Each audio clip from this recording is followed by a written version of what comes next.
கர்த்தருடைய நாமத்தினாலே வந்திருக்கிற உங்கள் ஒவ்வொருவரையும் வாழ்த்துகிறேன். கர்த்தர் உங்களை ஆசீர்வதிப்பாராக.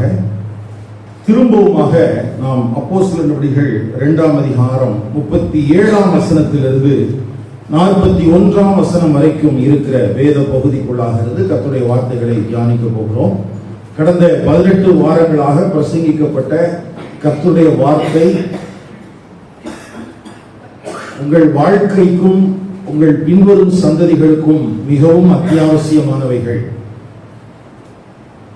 நீங்கள் எப்படிப்பட்ட கிறிஸ்தவ வாழ்க்கை வாழுகிறவர்களாக இருந்தாலும் சரி, அந்த 18 செய்தியையும் தயவு செய்து உங்கள் வாழ்க்கையில் ஒரு முறை ஆகிலும் கேளுங்கள்.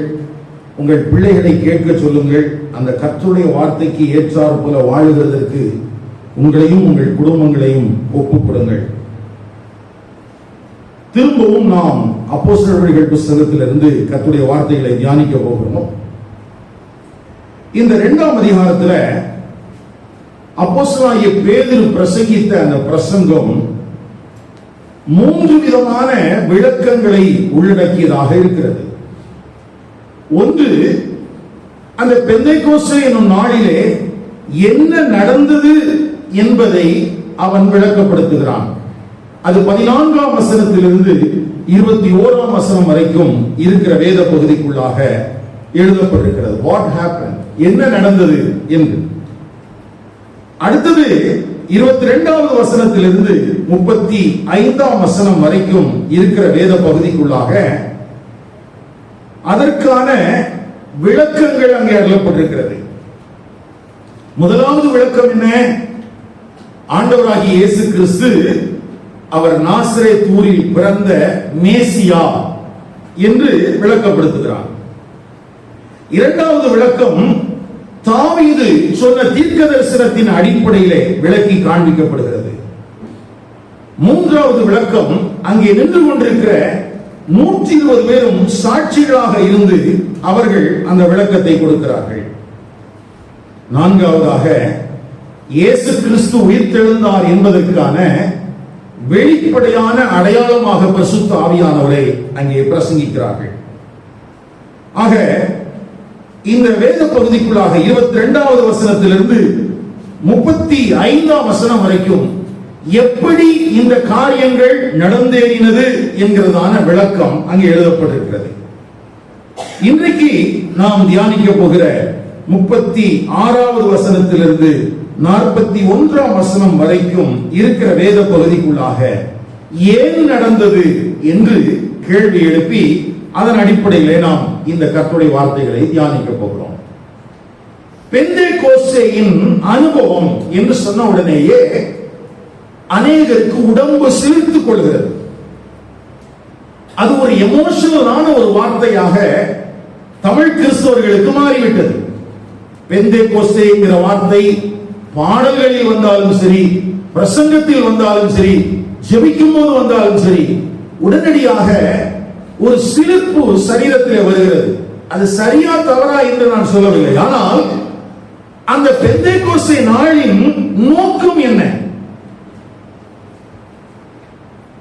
அதை மறந்துவிட்ட கொண்டாட்டங்களானாலும் புரிந்து கொள்ளுதலானாலும் மிகவும் ஆபத்து. பெந்தேகோஸ்தே நாளிலே பரிசுத்த ஆவியானவர் பொழிந்தருளப்பட்டார் என்பதை குறித்து சந்தோஷமாய் பேசுகிறோம், நல்லது. ஆனால் ஏன் நடந்தது? அது நடவாவிட்டால் என்னவாக மாறி இருந்திருக்கும்? இதை நாம் கவனித்தால் தான் அந்த பெந்தேகோஸ்தேக்கிலே எதற்கு நாம் முக்கியத்துவம் கொடுக்க வேண்டும் என்று தெரியும். இந்த காலை நேரத்தில் திறந்த மனதோடு கூட இந்த கர்த்தருடைய வார்த்தைகளுக்கு நேராக உங்களுடைய செவிகளை திறப்பும்படி அன்போடு கூட கேட்டுக்கொள்கிறேன். ஏன் நடந்தது? ஒருவேளை நடந்திராவிட்டால் என்னவாக மாறி இருந்திருக்கும்? அதையெல்லாம் நாம் யோசிப்பதே இல்லை. அப்படியானால் அது நடந்ததற்கான பிரத்யேகமான ஒரு காரணம் அந்த வேத பகுதிக்குள்ள எழுதப்பட்டிருக்கிறது. என்ன? இந்த பிரசங்கத்தை கேட்டுக்கொண்டிருக்கிற இஸ்ரவேலர்களை குறித்து இயேசு கிறிஸ்து சொன்ன 2 வார்த்தை. ஒன்று, பொல்லாத விபச்சார சந்ததி. அவங்களுக்கு சொன்ன பேர் என்ன? பொல்லாத விபச்சார சந்ததி. இன்னொரு வார்த்தை சொன்னாரு, அது கொஞ்சம் டோஸ் கூடுதலா இருக்கும், விசுவாசம் இல்லாத மாறுபாடுள்ள சந்ததி. மத்தேயு 16:4, மத்தேயு 17:17 ஆகிய 2 வசனங்களிலேயும் இயேசு கிறிஸ்து வாழ்ந்த காலத்திலே இஸ்ரவேல் ஜனங்கள் எப்படிப்பட்டவர்களா இருந்தார்கள் என்பதை புரிந்து கொள்வதற்கு 2 பதங்கள் போதுமானது. இந்த 2 பதங்களுமே போதுமானது. என்னெல்லாம்? பொல்லாத விபச்சார சந்ததி, விசுவாசம் இல்லாத மாறுபாடுள்ள சந்ததி. ஐயா, இஸ்ரவேல் ஜனங்கள் என்று சொன்ன உடனேயே நம்மை பொறுத்த வரைக்கும் வாக்குத்தத்தம் பண்ணப்பட்ட ஜனங்கள், வாக்குத்தத்தம் பண்ணப்பட்ட தேசம், வாக்குத்தத்தத்துக்கு சுதந்திரவாளிகள் என்று வாக்குத்தத்தம் என்கிற வார்த்தை தான் முந்திக் கொண்டு இருக்கிறது இல்லையா? தமிழ்ல நமக்கு இஸ்ரவேல் ஜனங்கள் என்ன ஞாபகம் வரும்? சொல்லுங்க. வாக்குத்தத்தம் தான் ஞாபகம். அதெல்லாம் திரும்ப திரும்ப பேசுறோம். ஆனா அந்த ஜனங்கள் எல்லா காலத்திலும் அந்த வாக்குத்தத்தத்திற்கு சுதந்திரவாளிகளாக காணப்பட்டார்களா என்று கேட்டால் இயேசு கிறிஸ்துவே சொல்கிறார், இவர்கள் வாக்குத்தத்தத்தின் சந்ததி அல்ல, பொல்லாத விபச்சார சந்ததி என்று. இயேசுவே அப்படி சொன்ன பிறகும் கூட தமிழ் கிறிஸ்தவ சபைகளின் பார்வை வித்தியாசமானது. சில நேரத்தில் எனக்கு புரியவே மாட்டேங்குது. இயேசு கிறிஸ்து அந்த ஜனங்களை பார்த்து சொல்கிற வார்த்தையை இன்றைக்கு இருக்கிற எத்தனை கிறிஸ்தவர்கள் நம்புகிறார்கள் என்றே தெரியவில்லை. ஏன்னா இயேசு கிறிஸ்து என்ன சொன்னாருங்கிறதெல்லாம் அவங்களுக்கு பிரச்சனை இல்லை, அவங்க மனசுக்குள்ள என்ன நினைக்கிறாங்கிறது முக்கியம். அவங்க மனசுக்குள்ள சில திட்டங்கள் இருக்குது, சில ஆசைகள் இருக்குது, சில எண்ணங்கள் இருக்குது. அதற்கு தீனி போடக்கூடிய விதத்திலே வேத வசனங்களை தங்களுக்கு சாதகமாக வளைத்துக் கொள்கிறதினாலே வேதம் என்ன சொல்கிறது என்பதை குறித்து அவர்களுக்கு கவலையே கிடையாது. கவனியுங்கள், பெந்தேகோஸ்தே நாளின் அந்த அனுபவம் எதற்காக? ஏன்னா இதை நம்ம கவனமா படிக்கலன்னு வச்சுக்கோங்களேன், நம்மளும் தசை மாறி போறதுக்கு வாய்ப்பு நிறைய இருக்குது. எப்படி தசை மாறுறதுக்கு? இப்ப இன்னைக்கு செய்திக்கு தலைப்பு இப்படி போட்டிருக்கிறேன், ஞானஸ்நானம் மூலம் பாவ மன்னிப்பா, மனம் திரும்பினதால் ஞானஸ்நானம்.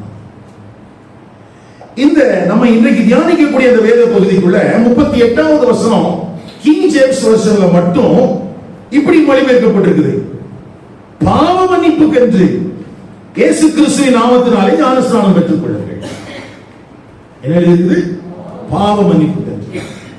இந்த பாவ மன்னிப்புக்கென்று ஞானஸ்நானம் பெற்றுக் கொள்ளுங்கள் என்று எழுதப்பட்டிருக்கிறதுனால அநேகருடைய போதனை எப்படி இருக்கிறது என்றால், ஒரு மனிதன் ரட்சிக்கப்பட வேண்டும் என்றால் அவன் ஞானஸ்நானம் பெற வேண்டும். ரட்சிக்கப்படணும் என்ன செய்யணும்? ஞானஸ்நானம் பெறணும். ஆனா வேதம் நமக்கு என்ன சொல்கிறது? அப்போஸ்தலர் 15ஆம் அதிகாரத்தில் புறவினத்தார் எப்படி அவர்கள் மனம் திரும்புதலின் அனுபவத்தை பெறுவார்கள் என்பதை குறித்து எருசலேம் கவுன்சில் என்ன சொல்லுச்சு? ரோமர் 4ஆம் அதிகாரத்தில் விசுவாசத்தினாலே நீதிமானாக்கப்படுதலின் போது ஞானஸ்நானம் எந்த இடத்தில் வருகிறது? எபேசியர் 2ஆம் அதிகாரத்திலே கிருபையான ரட்சிப்பை குறித்து பேசுகிற இடத்திலே ஞானஸ்நானத்திற்கான இடம் எங்கே? அப்ப அதெல்லாம் நம்ம பார்க்கிறதே இல்லை. நம்மளை பொறுத்த வரைக்கும் ஞானஸ்நானம் எடுத்து விட்டால் சிலரை பொறுத்த வரைக்கும் பிசாசு ஓடிடும், சிலரை பொறுத்த வரைக்கும் சாபம் மாறிடும், சிலரை பொறுத்த வரைக்கும் ரட்சிக்கப்பட்டுருவாங்க, சிலரை பொறுத்த வரைக்கும் அது ஒரு மத சடங்கு. கவனிங்களையா, நடக்க வேண்டியது என்ன? இங்கே அப்போஸ்தலனாகிய பேதுரு பிரசங்கித்தது எதற்காக? அந்த நோக்கம் என்ன? அங்கே தெளிவாக எழுதப்பட்டிருக்கிற ஒரு வார்த்தை, மனம் திரும்புங்கள். என்ன செய்யுங்க? மனம் திரும்புங்கள். அந்த மனம் திரும்புங்கள் என்கிற வார்த்தை பிரசங்கிக்கப்படுவதற்கு முன்பதாக அந்த இஸ்ரவேல் குடும்பத்தாருடைய இருதயம் குத்தப்பட்டது. என்ன செய்யப்பட்டுச்சு? ஏன் குத்தப்படணும்?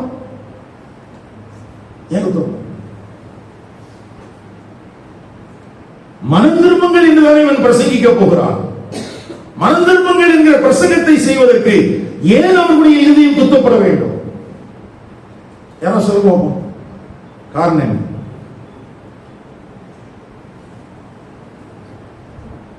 அப்போ இந்த இஸ்ரவேல் ஜனங்களுடைய வாழ்க்கையில என்ன நடந்துட்டு இருந்துச்சு, அவங்க என்ன மனநிலைமையில இருந்தாங்க, அவங்க இருதயம் எப்படி இருந்துச்சு அப்படிங்கறதெல்லாம் நம்ம தெரிஞ்சுக்கிட்டா தான் இந்த வசனம் எந்த அடிப்படையில பேதுரு அப்போஸ்தலர் பேசினாருங்கிறத நம்ம புரிந்து கொள்ள முடியும். நான் சொன்னேன், இஸ்ரவேல் ஜனங்களை குறித்து இயேசு சொன்ன பதில், இயேசு சொன்ன 2 வார்த்தை என்னது? பொல்லாத விபச்சார சந்ததி, விசுவாசம் இல்லாத மாறுபாடுள்ள சந்ததி. அப்போ இப்படிப்பட்ட ஒரு சந்ததியினிடத்திலே தான் இங்கே அப்போஸ்தலனாகிய பேதுரு பேசிக் கொண்டிருக்கிறார். அப்ப தேவ பக்தியுள்ளவர்களா இருந்தாலும் அவங்க அந்த கேட்டகரி தான் வருவாங்க. ஏன்னா இயேசு கிறிஸ்துவை நேரடியாக பார்த்த பின்பும் கூட, அவர் செய்த அற்புதங்களையும் அடையாளங்களையும் கண்ணார கண்ட பின்பும் கூட அவரை மேசியா என்று விசுவாசிப்பதற்கு மனமற்றவர்கள் தானே இவர்கள். யூத மார்க்கத்தின்படி தேவ பக்தி உள்ளவர்கள். ஆனால் இயேசு கிறிஸ்துவுடைய பார்வையில பொறுத்த வரைக்கும் இவர்கள் எப்படித்தான் இருந்தாங்க? இருதயம் கடினப்பட்டவர்களாகத்தான் இருந்தார். அப்போ கடினப்பட்டு கர்த்தருடைய வார்த்தைக்கு நேராக திரும்ப முடியாத மனநிலைமையோடு வாழ்ந்து கொண்டிருந்த ஜனங்களுக்கு முதலாவது பரிசுத்த ஆவியானவர் என்ன செய்கிறார் என்றால், அவருடைய இருதயத்தை என்ன செய்கிறாரா? ரோமர்கள் நிருபம் 11ஆம் அதிகாரம் 8ஆம் வசனம் அவருடைய இருதயம் எப்படி இருந்தது என்று எழுதப்பட்டிருக்கிறது. ரோமர் 11:8. கனநித்திரையின் ஆவியையும் காணாதிருக்கிற கண்களையும் கேளாதிருக்கிற காதுகளையும் தேவன் அவர்களுக்கு கொடுத்தார் என்று எழுதியிருக்கிறபடி ஆயிற்று. கவனிங்களையா, the senseless people, அவர்களால் அவர்கள் கண்களுக்கு முன்பதாக என்ன நடக்கிறது என்று அறிந்து உணர முடியாத ஒரு உணர்ச்சியற்ற நிலை, ஒரு ஆழ்ந்த தூக்கத்தில் இருக்கிறார்கள். தேவனே அப்படி அவர்களை ஒப்புக் கொடுத்து விட்டார் என்று எழுதப்பட்டிருக்கிறது. அப்போ ஒரு பிரசங்கியார் நின்று பிரசங்கிக்கிறார். அந்த பிரசங்கியாருடைய நோக்கம் ஜனங்களை மனம் திரும்புவதற்கு நேராக நடத்துவதற்கு. எதற்கு நேராக நடத்துவதற்கு? மனம் திரும்புவதற்கு நேராக. அப்ப மனம் திரும்புவதற்கு நேராக நடத்த வேண்டிய அந்த ஜனங்களுக்கு பிரசங்கிக்கப்படுகிற செய்தி என்ன முதலாவது நடக்கிறது என்றால், அவருடைய இருதயம் குத்தப்படுகிறது. கிரீக் லெக்சிகன்ல இந்த கனநித்திரையின் ஆவி, காணாதிருக்கிற கண்கள், கேளாதிருக்கிற காதுகள் என்று இதற்கு பயன்படுத்தப்பட்டிருக்கிற அந்த அந்த கிரேக் லெக்சிகனோட நம்பர் என்னன்னா 2659, 2659. குத்தப்படுதலை குறித்த அந்த கிரேக் லெக்சிகனோட வார்த்தை என்னன்னா 2660. லெக்சிகனை பயன்படுத்துறவங்களுக்கு தெரியும், தொடர்ச்சியான எண்கள் இருக்குமானால் அது தொடர்புடைய வார்த்தைகளாக இருக்கும். என்ன வார்த்தையா இருக்கும்? தொடர்புடைய வார்த்தைகளாக இருக்கும். கவனிங்கள், இங்கே இருதயம் குத்தப்படுதல் என்பது ஏதோ தற்செயலாக நிகழ்ந்துவிட்ட ஒரு நிகழ்வு அல்ல. நீங்கள் தான் இயேசுவை கொலை செய்தீர்கள் என்று அங்கே பேதுரு அப்போஸ்தலன் பிரசங்கித்த உடனே இவர்களுடைய இருதயம் ஒரு குற்ற உணர்வு அடைய வேண்டும் என்பதற்காக பேசப்பட்ட நிகழ்வு அல்ல. அங்கே பேசப்பட்ட காரியம் எதற்காக என்றால், அவர்களுக்கு ஆல்ரெடி தெரியும், காட்டிக் கொடுத்தவன் உணர்த்தப்பட்டானா இல்லையா? உணர்த்தப்பட்டானா? யார் போய் அவன்கிட்ட பேசினான்? எந்த பிரசங்கத்தை கேட்டான்? அப்போ ஒருவரும் பேசாமலேயே காட்டிக் கொடுத்தவனுக்கு என்ன உணர்வு இருந்தது? குற்ற உணர்வு இருந்தது. இவர்களும் கூட்டி கொடுத்தவர்கள் தானே, எல்லாரும் இவனை சிலுவையில் அறையும் என்று சொன்னவர்கள் தானே. இவருடைய உள்ளத்தில் என்ன வந்திருக்கும்?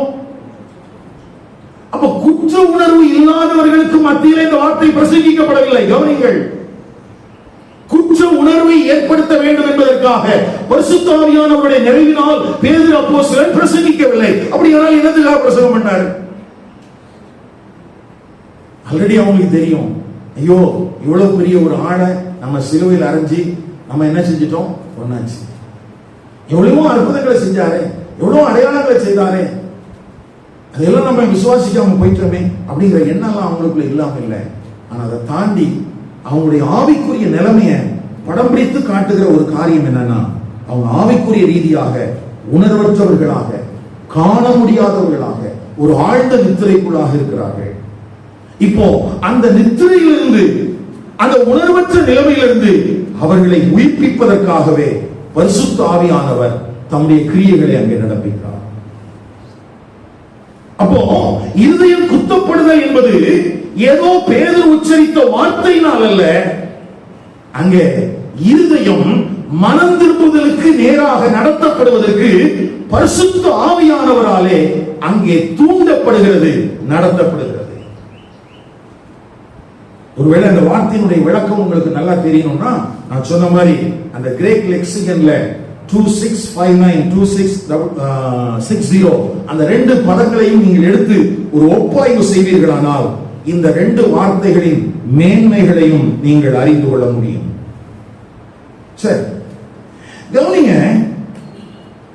அப்போ ஒரு உணர்வற்ற ரீதியில வாழ்ந்துட்டு இருக்கிற ஒரு ஜனக்கூட்டம், பொல்லாதவர்கள், விசுவாசம் இல்லாதவர்கள், அப்படிப்பட்ட ஜனங்கள்கிட்ட பேதுரு அப்போஸ்தலன் பேசுறான்.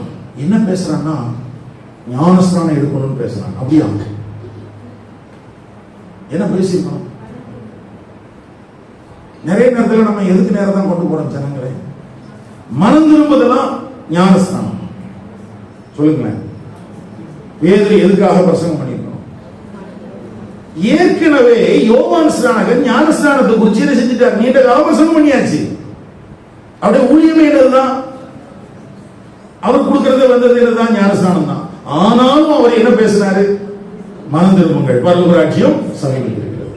அப்ப ஞானஸ்நானம் கொடுப்பதற்காக வந்தவனே எதை குறிச்சு தான் பேசினாரு? மனம் திரும்புதல் குறிச்சு பேசினாரு.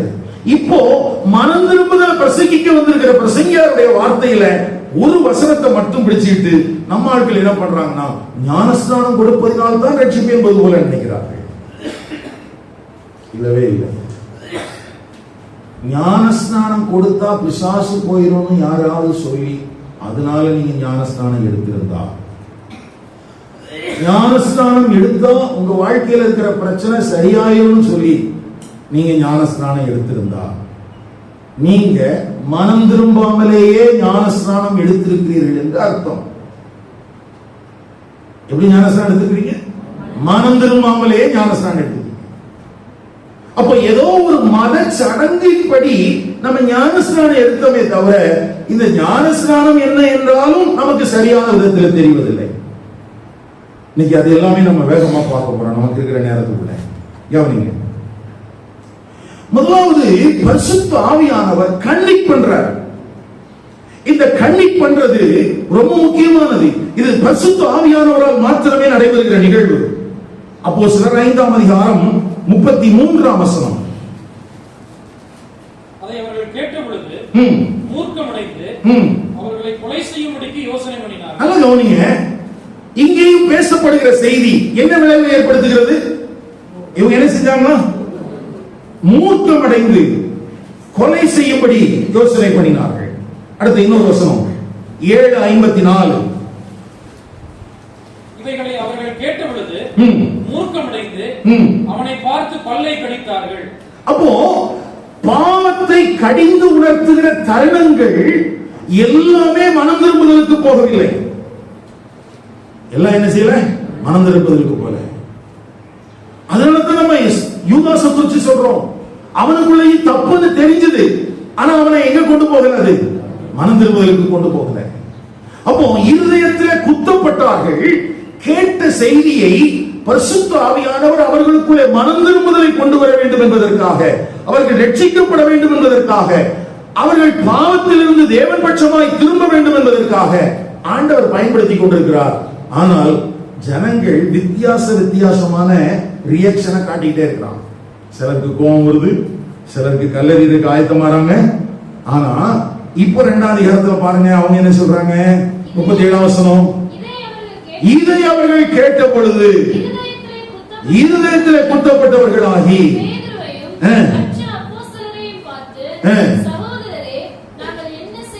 ஆமா, இந்த கூட்டம் கொஞ்சம் வித்தியாசமா இருக்குது.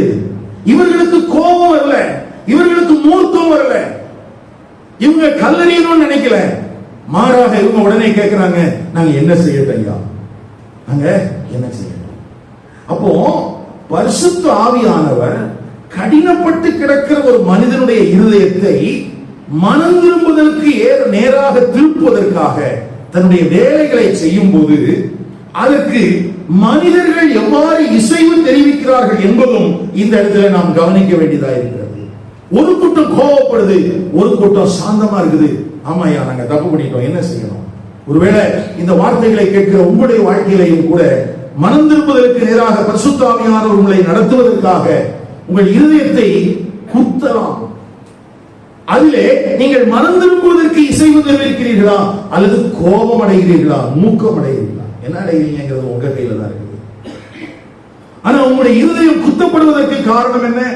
அது உணர்வற்ற நிலைமையில் இருக்கிறது.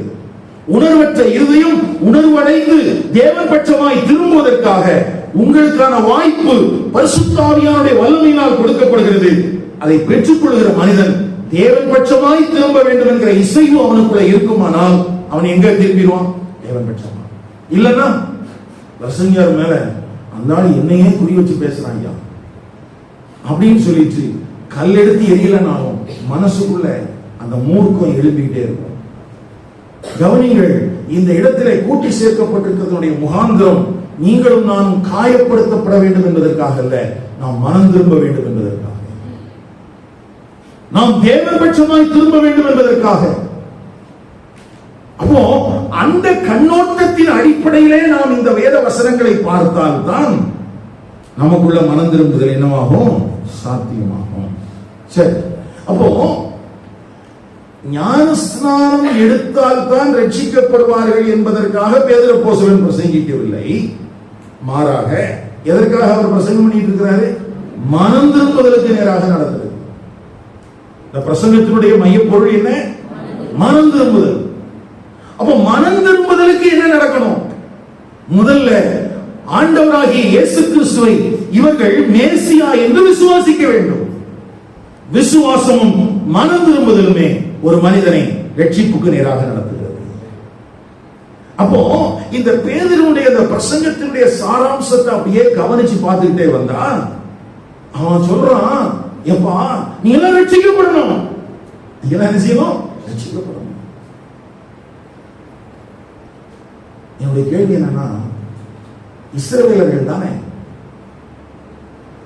தேவ பக்தி உள்ளவர்கள் தானே, கடந்த நாட்கள் அப்படிதானே பார்த்தோம். 3000 பேர் யாரும் தேவ பக்தி உள்ளவர்கள், எல்லாரும் யாரு? இஸ்ரவேலர்கள். இவங்க ஏன் ரட்சிக்கப்படணும்? இவங்க ஏன் ரட்சிக்கப்படணும்? தேவ பக்தி உள்ளவர்கள் என்று சொல்லும் போது கிட்டத்தட்ட ஒரு பரிசேயனை போல உபவாசம், தசமபாகம், காணிக்கை, தன்னை வேறு பிரித்துக் கொண்டு வாழ்வது, இப்படி எல்லா விதத்திலும் அந்த நியாயப்பிரமாணத்தின்படி தங்களை தேவனுக்கு என்பதாக நீதிமானாக காண்பித்துக் கொள்கிற விதத்திலே தான் அவருடைய வாழ்க்கை இருக்கும். மனம் போல வாழ்க்கை வாழுகிறவர்கள் அல்ல அவர்கள். ஆனா அவங்களுக்கு என்ன செய்ய வேண்டியது? ரட்சிக்கப்பட வேண்டியது. அந்த ரட்சிப்பினுடைய தேவை என்ன தெரியுமா? உங்களுக்கு எளிதாக புரிந்து கொள்வதற்கு ஒரு வார்த்தை சொல்கிறேன். சோதம் கொமரா நியாயம் தீர்க்கப்படுவதற்கு முன்பு ஆண்டவர் அழைத்த ஒரு மனிதனை அங்கே கொண்டு வந்து வைத்திருந்தார். அவன் பேர் ஆபிரகாம். அவன் பேர் யாரு? ஆபிரகாம் எதற்காக அழைக்கப்பட்டான் என்று அநேகருக்கு தெரிவதே இல்லை. ஏன் அநேகருக்கு தெரியலன்னு சொல்றேன்? எல்லாரும் என்ன நினைக்கிறாங்கன்னா அவனை ஆசீர்வதிப்பதற்காக தான் தெரிந்து கொண்டார்கள். ஏன்னா தமிழ் பைபிள்ல நமக்கு திரும்ப திரும்ப ஆசீர்வாதம் என்ற வார்த்தை பயன்படுத்தப்பட்டிருக்கிறதுனால நம்ம எல்லாரும் நினைச்சிட்டு இருக்கிறோம் ஆபிரகாம் சாப்பாட்டுக்கு வழி இல்லாம இருந்தான், அதனால அவனை ஆசீர்வதிப்பதற்காக அழைத்தார் என்று. அவனை அழைச்சதனுடைய நோக்கம் வெளிப்பிரகாரமா தெரியுது. எங்க 12ஆம் அதிகாரத்தில் அழைப்பை பெற்று தேசத்துக்கு வருகிறான், அங்க குடியிருக்கிறான், தடுமாறுகிறான். ஆனாலும் அவன் வாழுகிற காலத்திலேயே சோதோம், கொமோரா, சபாயிம், அத்துமா என்கிற பட்டணங்கள் எல்லாம் தேவனுடைய நியாய தீர்ப்பை பெறுகிறது. தேவனுடைய அப்போ பாவத்தினாலே, பாவத்தின் ஆக்கினை தீர்ப்பினாலே அழிக்கப்பட போகிற ஜனங்களுக்கு ஒரு ரட்சிப்பின் சுவிசேஷம் ஆபிரகாமின் மூலமாக சொல்லப்படுகிறது. ஆபிரகாம் வாழ்ந்த விதம் அந்த சோதோம் கோமோரா பட்டணவாசிகளுக்கு ஒரு சுவிசேஷம். இவன் எப்படி வாழுகிறான் என்று பார்த்து அவர்கள் தங்கள் வாழ்க்கையை திருத்திக் கொண்டால் அவர்கள் நியாய தீர்ப்பிலிருந்து என்ன செய்யலாம்? தப்பித்துக் கொள்ளலாம். அப்போ வர இருந்த நியாய தீர்ப்புக்கு விலக்கு வைப்பதற்காக ஆண்டவர் ஆபிரகாமை அங்கே என்ன செய்தார்? அனுப்பினார். இங்க இந்த பொல்லாத விபச்சார சந்ததிகளுக்கும் ஒரு நியாய தீர்ப்பு ஏற்கனவே தீர்மானிக்கப்பட்ட ஒன்றாக இருந்தது. கிபி 70ஆம் வருஷத்துல தேவனுடைய ஆலயத்தின் ஒரு கல்லின் மேல் ஒரு கல் இராதபடிக்கு அது எல்லாம் என்ன செய்யப்பட போகிறதா? ஐயா, அதுக்கு காரணம் என்ன? அந்த நியாய தீர்ப்புக்கான காரணம் என்ன? அந்த நியாய தீர்ப்பு கடப்பதற்கு கொஞ்ச காலத்துக்கு முந்தி ஏன் ஆண்டவராகிய இயேசு கிறிஸ்து இந்த உலகத்துக்கு மனிதனாக வர வேண்டும்? ஒண்ணு பிறகு வந்திருக்கலாம், இல்ல ரொம்ப கொஞ்சம் முன்னாலே வந்திருக்கலாம். ஏன் முன்னால வந்தாரு தெரியல. ஆனா கலாத்தியர்ல நம்ம வாசிக்கும் போது காலம் நிறைவேறின போது என்று எழுதப்படுகிறது. என்ன காலம் நிறைவேறிச்சு? என்ன காலம் தெரியல. சிலர் சொல்றாங்க இயேசு கிறிஸ்துவுடைய பிறப்பு அறிவிக்கப்படுவதற்கும் அது நடந்தேறுவதற்கும் ஏற்ற ஒரு அரசியல் சூழல் வந்துருச்சுன்னு சொல்றாங்க. உண்மைதான், அரசியல் சூழலும் ஒரு காரணம். ஆனா அது மட்டுமே காரணம் இல்லை. இந்த இஸ்ரவேல் ஜனங்களுக்கு வரப்போகிற ஒரு பெரிய நியாய தீர்ப்பிலிருந்து அவர்களை விடுவிக்கும் வண்ணமாக தேவன் தம்முடைய இரட்சகனை மேசியாவை அவர்களுக்கு முன்பதாக அனுப்பினார். ஆனா அந்த விபச்சார சந்ததி, அந்த விசுவாசம் இல்லாத மாறுபாடுள்ள சந்ததி, இருதயத்தில் கடினப்பட்டவர்கள் இவருடைய வார்த்தையை கேட்கவே இல்லை. அதனாலதான் சொன்னார், கோராசினே ஏன் உனக்கு செய்யப்பட்டவைகள் வேறொரு இடத்தில் செய்யப்பட்டிருக்குமானால் அவர்கள் என்ன செஞ்சிருப்பாங்க? மனம் திரும்பியிருப்பாங்க. அப்போ இயேசு கிறிஸ்து வந்து தன்னுடைய ஊழியத்தின் நாட்களில் நடப்பித்தவைகள் எல்லாமே மனம் திரும்புதலுக்கு ஏதுவானவைகள் தான். ஏன் மனம் திரும்பணும்? ஆக்கினை தீர்ப்புக்கு உட்பட்டிருக்கிறான். ஆக்கினை தீர்ப்புக்கு உட்பட்டிருக்கிறவன் தான் ஆக்கினை தீர்ப்புக்கு உட்பட்டிருக்கிறேன் என்று அறியாமலேயே அவன் தன்னுடைய பணபலத்தை நம்பி, தன்னுடைய கோத்திரத்தை நம்பி, தன்னுடைய இனத்தின் பெருமையை நம்பி அவன் வாழ்ந்து கொண்டிருக்கிறான். நாங்கள் ஆபிரகாமின் சந்ததியார். ஆனா இயேசுடைய கண்களுக்கு மட்டும்தான் ஒண்ணு தெரிஞ்சது, இவர்களுக்கு எல்லாத்துக்கும் ஒரு நியாய தீர்ப்பு வரப்போகுது. அதனால்தான் ஊழியம் செய்யும் போது ஓடி ஓடி செய்தார். அந்த நியாய தீர்ப்பிலிருந்து இவர்கள் விடுவிக்கப்பட வேண்டும் என்பதற்காக ஊழியத்தினுடைய கடைசி பகுதி வந்த போதும் கூட எருசலேமை பார்த்து கண்ணீர் விட்டு அழுதார். ஏன்? உனக்கு கிடைத்த இந்த நாளில். அப்படியானால் மனம் திரும்புதலின் செய்தி யோவான் ஸ்நானகன் முதற்கொண்டு இயேசு கிறிஸ்துவினுடைய காலத்தில் தொடர்ந்து அங்கே பிரசங்கிக்கப்படுகிறது. காரணம், அவர்களுக்கு வர இருந்த ஒரு பெரிய நியாய தீர்ப்பு. அவர்களுக்கு வர இருந்த நியாய தீர்ப்பு. சோதோம் கொமோரா எப்படி அந்த ஆபிரகாமினுடைய சாட்சியை பார்த்து மனம் திரும்ப மனதற்றவர்களாய் ஆக்கினை தீர்ப்புக்கு உட்பட்டவர்களாய் போனார்களோ, அதை காட்டிலும் கொடியவர்களாக இந்த இயேசு என்கிற மேசியாவை, இந்த இரட்சகரை அவர்கள் காயப்படுத்தினது மாத்திரமல்ல, நிராகரித்தது நிமித்தமாய் ஆக்கினை தீர்ப்புக்கு உரியவர்களாக மாறி போனார்கள். கிபி 70ஆம் வருஷத்துல ஒரு கல்லின் மேல் ஒரு கல் இல்லாதபடிக்கு 36 வருடமாக கட்டி எழுப்பின அந்த தேவனுடைய ஆலயம் ஒன்றுமில்லாமல் தரைமட்டமாகி போயிருந்தது. அன்றைக்கு போனது இன்னைக்கு வரைக்கும் வரல. இன்னைக்கு வரைக்கும் வரல. அப்போ இயேசு கிறிஸ்து 3.5 ஆண்டுகள் ஊழியம் செய்தாரே, அந்த 3.5 ஆண்டு கால ஊழியம் இஸ்ரவேல் ஜனங்களுக்கு ஒரு மறுபிறப்பை கொடுக்குவதற்கு ஆயத்தமாயிருந்த காலம். அவங்களுக்கு ஒரு ரிஃபார்மேஷனை கொடுக்கிறதுக்கு ஆண்டவர் ஆயத்தப்பட்டிருந்த காலம். ஆனா நிராகரிச்சுட்டாங்க. 2000 வருஷம் ஆச்சு, இன்னும் அது பிழைத்த பாடில்லை. இன்னும் அது என்ன செய்ய மாட்டேங்குது? தன்னுடைய மேன்மைக்கு வர மாட்டேங்குது. அப்போ அந்த தேசத்துக்குள்ள இருந்த நியாய தீர்ப்பிலிருந்து, ஆக்கினை தீர்ப்பிலிருந்து ஜனங்களை விடுவிப்பதற்காகத்தான் யோவான் ஸ்நானகன், இயேசு கிறிஸ்து, இப்பொழுது அப்போஸ்தலர்கள், இவர்கள் எல்லாரும் பிரசங்கிக்கிறாங்க. என்ன பிரசங்கம் பண்றாங்க? மனம் திரும்புங்க. என்ன பிரசங்கம் பண்றாங்க? மனம் திரும்புங்க. ஆனா அதை அப்படியே மெதுவா நகர்த்தி நம்ம ஆட்கள் எங்க கொண்டுட்டாங்கன்னா ஞானஸ்தானத்துக்கு கொண்டுட்டாங்க. கொஞ்சம் புரிஞ்சுக்கங்க, அந்த தீவிரத்தை புரிந்து கொள்ளுங்க. ஆக்கினை தீர்ப்பிலிருந்து ஒரு மனிதனை விடுவிப்பது மனம் திரும்புதல் தானே ஒழிய ஞானஸ்தானம் அல்ல. ஞானஸ்தானம் அல்ல. நாம் ரட்சிக்கப்படுவதற்கு விசுவாசமும் மனம் திரும்புதலும் தான் தேவையே தவிர ஞானஸ்தானம் அல்ல. ஞானஸ்தானம் அப்படின்னா ஞானஸ்தானம் இருக்கியா பாப்போம். அவங்க எப்படி அதை பார்த்தாங்க, நம்ம எப்படி அதை பார்த்துட்டு இருக்கிறோம், அதெல்லாமே இன்னைக்கு பார்க்க போறோம். இன்னொரு காரியத்தை சொல்லிட்டு அடுத்த பகுதிக்கு போறேன். ஒருவேளை ஞானஸ்தானம் தான் ரட்சிப்புக்கு முக்கியமானது என்றால் அப்போஸ்தலனாகிய பவுல் கொரிந்து சபைக்கு எழுதும் போது 1 கொரிந்தியர் 1ஆம் அதிகாரம் 14ஆம் வசனம், என் நாமத்தினாலே ஞானஸ்தானம் கொடுத்தேன் என்று ஒருவனும் சொல்லாதபடிக்கு நான் கிறிஸ்துவுக்கும் காயுவுக்குமே அன்றி உங்களில் வேறொருவனுக்கும் ஞானஸ்தானம் கொடுக்கவில்லை. அப்ப ஞானஸ்தானம் கொடுக்கிற வேலையை இவர் ரொம்ப இன்ட்ரெஸ்டா செஞ்ச மாதிரி இல்லையே. அப்படின்னா ஜனங்கள் ரட்சிக்கப்படுவதை இவர் விரும்பவில்லையா?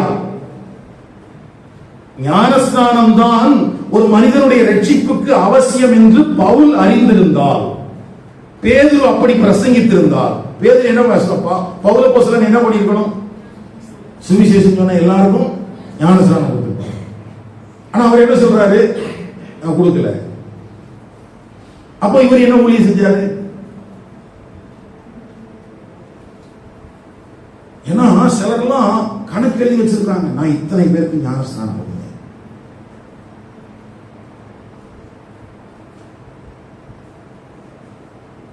எனக்கு எந்த கணக்கும் இல்லை. பவுல் சொல்றாரு, நான் இவ்வளவுதான் கொடுத்தேன், அதுக்காக தேவனை ஸ்தோத்திரிக்கிறேங்கிறாரு. அப்படின்னா அவருடைய பார்வை என்னன்னா, ஞானஸ்தானம் என்பது என்னுடைய முதன்மையானது அல்ல, என்னுடைய முதன்மையானது மனம் திரும்புதல். என்னுடைய முதன்மையானது என்னதுதான்? மனம் திரும்புதல். அப்போ பவுலுடைய பிரசங்கமும் பேதுருடைய பிரசங்கமும் என்ன, எதற்கு நேராக ஜனங்களை கொண்டு வந்ததுன்னா, அவருடைய இருதயம் குத்தப்பட்டு மனம் திரும்புதலுக்கு நேராக. அப்படி மனம் திரும்பின பிறகு, ஒரு மனுஷன் மனம் திரும்பின பிறகு, என் வாழ்க்கையில பாவங்கள் எல்லாம் மன்னிக்கப்பட்டிருக்கிறது என்பதை உணர்ந்த பின்பு அவன் கிறிஸ்துவை வெளிப்பிரகாரமாக ஜனங்களுக்கு காட்டுவதற்காகத்தான் என்ன எடுக்கிறோம்? ஞானஸ்நானம். அப்ப மனம் திரும்புதலின் அனுபவம் இல்லாம ஞானஸ்நானம் எடுத்துட்டு கர்த்தருடைய பந்தியில வந்து உட்கார்ந்தா என்ன ஆகும் அப்படின்னா, மனம் திரும்புதலின் அந்த அனுபவத்தை பெற்ற மனிதர்களுக்குள்ள இருக்கிற எந்த சாட்சியுள்ள வாழ்க்கையும் இந்த பெயர் கிறிஸ்தவர்களிடத்தில் இராது. மனம் திரும்புதல ஒரு மனுஷன் பெற்றுக்கொண்ட போது அவனுக்குள்ள என்ன வருது? மாற்றம் அடைந்த வாழ்வு இருக்கு. சுபாவத்தில் என்ன வருது? மாற்றம் வருது. இப்ப அந்த அனுபவமே இல்லாம ஒரு மனுஷனை குளிப்பாட்டியாச்சு, அவனுக்கு பேரும் மாத்தி வச்சாச்சு. இப்ப சபைக்குள்ள வர்றான். இப்ப சபைக்குள்ள வர்ற இடத்துல 10 பேர் மனம் திரும்புதலின் அனுபவத்தோடு அவர்கள் ஞானஸ்நானம் பெற்றவர்கள். இன்னொரு 10 பேர் மனம் திரும்புதலின் அனுபவத்தை பெறாமலேயே ஞானஸ்நானம் பெற்றவர்கள். இப்ப 2 பேருடைய வாழ்க்கையை கம்பேர் பண்ணி பாத்தீங்கன்னா, ஒன்று உள்ளான ஆழமான அன்பின் அடிப்படையில் இயங்குகிறதா இருக்கும், இன்னொன்று பெயரளவுக்கு இயங்குகிறதா இருக்கும். பக்கத்துல உங்க கையை பிடிச்சு கேளுங்க, நீங்க எங்க கூட்டம்?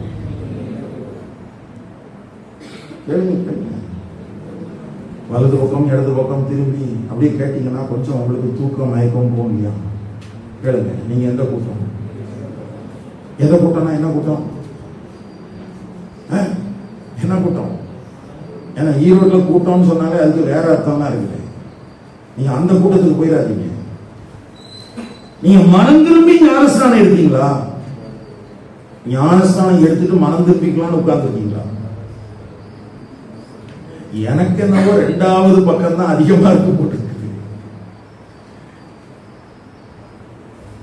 ஏன்னா எந்த பிரசங்கம் பண்ணாலும் ஒரு கேள்வி வந்துருது, ஆமா இல்ல நம்ம உண்மையா ரட்சிக்கப்பட்டிருக்கிறோமா?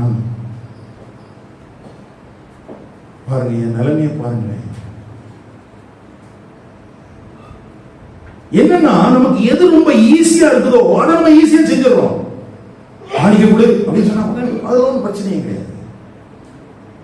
ஞானஸ்நானம் நான் என்னங்க, நான் குடும்பத்தையே கூட்டிட்டு வரேன், 10 பேரை கூட்டிட்டு வரேன், மொத்தமா இறக்கி விட்டுருங்க. பாஸ்டருக்கு ரொம்ப சந்தோஷம், பரவாயில்லையே நல்லா தானே இருக்கிறான். ஆனா பாவத்தை விடுன்னு மட்டும் சொல்லிடக்கூடாது. எதை விடுன்னு சொல்லிடக்கூடாது? பாவத்தை விடுன்னு. எது பாவம்? உன் இஷ்டத்துக்கு வாழணும்னு நினைக்கிறது பாவம். எது பாவம்? உன் இஷ்டத்துக்கு வாழணும், உன் மனசும் உன் மாமிசமும் விரும்புகிறபடி நீ வாழணும்னு நினைக்கிற பத்தியா, அதுதான் பாவம். அப்ப ஒரு மனுஷன் மனம் திரும்பி இருந்தால் அதற்கு பிறகு அவனுக்குள்ள வர வேண்டிய முதல் மாற்றம் என்னன்னா, நான் இஷ்டப்படி, என் இஷ்டப்படிலாம் நான் வாழ மாட்டேயா, உங்க இஷ்டம் சொல்லுங்க. என் இஷ்டத்துக்கு வாழ்ந்துதான் இப்படி இந்த நிலைமையில இருக்கிறேன் நான். இனியாகிலும் உம்முடைய விருப்பத்தை செய்வதற்கு நான் வாஞ்சிக்கிறேன் என்று சொல்லுவான். அது பேருக்கு ஞானஸ்நானம் விடுத்த வாயிலிருந்து வரவே வராது. ஏன்னா அது யார் தான் கொடுக்க முடியும்? ஆண்டவர் தான் கொடுக்க முடியும். ஏன்னா மனம் திரும்புதல் என்பது சிந்தையிலே நடக்கிற மாற்றம், அது சுபாவங்களிலே தொடங்குகிற மாற்றம். மனம் திரும்புதல் எங்க வருது? சிந்தையில. அப்ப என் சிந்தை மாறுது. என்ன மாறுது? அது வரைக்கும் இயேசு கிறிஸ்துவை சொந்த இரட்சகராக ஏற்றுக்கொள்ளுகிற அந்த நிமிஷம் வரைக்கும் என்னுடைய எண்ணங்கள், என்னுடைய சிந்தனைகள் எல்லாம் வேற விதமா இருக்குது. ஆனா இன்றைக்கு இயேசு கிறிஸ்து என்னை ஆக்கினை தீர்ப்பிலிருந்து விடுவிப்பதற்காக அவர் கல்வாரி சிலுவையில மரித்தார் என்பதை நான் விசுவாசிக்கிறேனோ, அப்பொழுது எனக்குள்ள சிந்தையில மாற்றம் வருது. அந்த மாற்றம் என்னுடைய சுபாவத்துக்குள்ள மாற ஆரம்பிக்குது. என் வாழ்க்கை மாற ஆரம்பிக்குது. என் வாழ்க்கை மாற ஆரம்பிக்குது. ஐயா, இது நடந்து விட்டால்,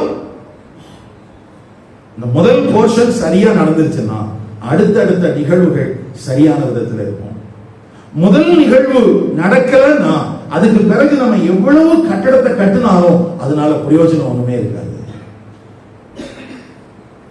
உங்களுக்கு மிக முக்கியமான தேவை மனம் திரும்புதலே. உங்களுக்கு மிக முக்கியமான தேவை மனம் திரும்புதலே. மனம் திரும்புதலுக்கு நல்ல ஒரு சாட்சியாக அங்க 1 தெசலோனிக்கர் 1ஆம் அதிகாரம் 9ஆம் வசனத்தில் அந்த திருச்சபையினுடைய மக்களை குறித்து எழுதப்பட்டிருக்கிறது. பாருங்க.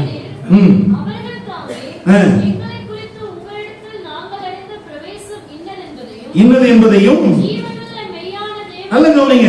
ஜீவனுள்ள தேவ மெய்யான தேவனுக்கு ஊழியம் செய்வதற்கு நீங்கள் விக்கிரகங்களை விட்டு தேவனிடத்திற்கு மனம் திரும்பினதையும். ஐயோ கவனிங்கள், ஒரு மனிதன் மனம் திரும்பும் போது என்ன நடக்கிறதா? அவன் ஜீவனுள்ள தேவனுக்கு ஊழியம் செய்கிறவனாய் மாறி விடுகிறான். இரண்டாவது, விக்கிரகங்களை விட்டு எங்க திரும்பிட்டான்? தேவனிடத்தில் திரும்பிட்டான். அப்படின்னா திரும்ப இனி விக்கிரகங்கிட்ட அவன் போகவே மாட்டான். அவனுடைய எதிர்பார்ப்பு எப்படி இருக்கும்? 10ஆம் வசனத்துல சொல்லுது, மரித்தோரிலிருந்து எழுப்பினவரும் இனிவரும் கோபாக்கினிலிருந்து நம்மை நீங்களாக்கி ரட்சிக்கிறவருமாய் இருக்கிற அவனுடைய குமாரனாகிய இயேசு பரலோகத்திலிருந்து வருவதை நீங்கள் எதிர்பார்த்துக் கொண்டிருக்கிறதையும் அறிவிக்கிறார்களே.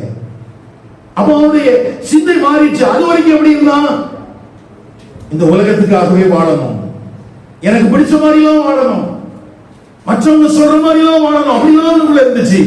இப்ப மனம் திரும்பின பிறகு தெசலோனிக்கே பட்டணத்தின் சபையாருக்கு அவங்களுடைய பார்வையே மாறிடுச்சு. எங்க இயேசு கிறிஸ்து எப்பொழுது வருவார்? அப்போ சிந்தையில மாற்றம் நடக்காம ஞானஸ்நானம் என்பது நமக்கு நாமே வைத்துக் கொள்ளுகிற பெரிய கண்ணியம். உடனே நீங்க நினைக்கலாம், பிரதர் சொல்றீங்க சரிதான், ஆனா எங்க ஆட்கள் எல்லாம் அப்படிதானே கொடுக்குறாங்க, நான் என்ன பண்றது? எங்களுக்கு தெரியுமா? பாஸ்டர் சொல்றாரு ஞானஸ்நானத்தை பிசாசு போயிருக்கிறாரு, எனக்கு பிசாசு போகணும். அவர் ஞானஸ்நானம் இல்ல, ஒருவேளை அக்னிக்குள்ள முந்தினாதான் சரியாகும்னா ஒருவேளை நான் செஞ்சிருப்பேன் இல்லையா? நமக்கு பிரச்சனை என்ன செய்யணும்? மாறணும். அப்ப சொல்லிக் கொடுத்தவங்க சரியா சொல்லிக் கொடுத்துருக்கணும்ல, சொல்லிக் கொடுத்துருக்கணும், கொடுக்கல என்ன பண்றது? இப்ப நீ அதை பேசி பிரயோஜனம் இல்லை, எடுத்து சரிதானான்னு தெரிஞ்சுப்போம். கவனிங்க, ஞானஸ்நானம் என்பது திருச்சபைக்குள்ள எப்படி வருது, எந்த அர்த்தத்துல இருக்குது? இதை நம்ம புரிந்து கொள்ள வேண்டியது அவசியம். இந்த ஞானஸ்நானத்தை குறித்து புரிதல் இல்லைன்னு வச்சுக்கோங்களேன், இன்னும் நிறைய குழப்படியான உபதேசங்கள் எல்லாம் வரும். ஒரு முறை ஒரு ஊழியக்காரர் இப்படி சொன்னாரு, இப்பெல்லாம் ஊழியக்காரங்க ஓடுற தண்ணியில ஞானஸ்நானம் கொடுக்க மாட்டேங்கிறாங்க, நிக்கிற தண்ணியில கொடுக்குறாங்க, அதாவது தொட்டில ஞானஸ்நானம் கொடுக்குறாங்க, அதனாலதான் அவங்களுக்கு வியாதி வருதுன்னு சொன்னாரு. அதனாலதான் அவங்களுக்கு என்ன வருது? நானும் யோசிச்சு பார்த்தேன், ஓடுற தண்ணிக்கும் நிக்கிற தண்ணிக்கும் என்ன வித்தியாசம் அப்படின்னு கேட்டா அவர் சொல்றாரு, அதனாலதான் வியாதி வருது. அப்ப ஞானஸ்நானம் கொடுக்கும்போது இவருடைய பார்வையில் என்னன்னா, வியாதியெல்லாம் கரைஞ்சி எங்க இருக்குது?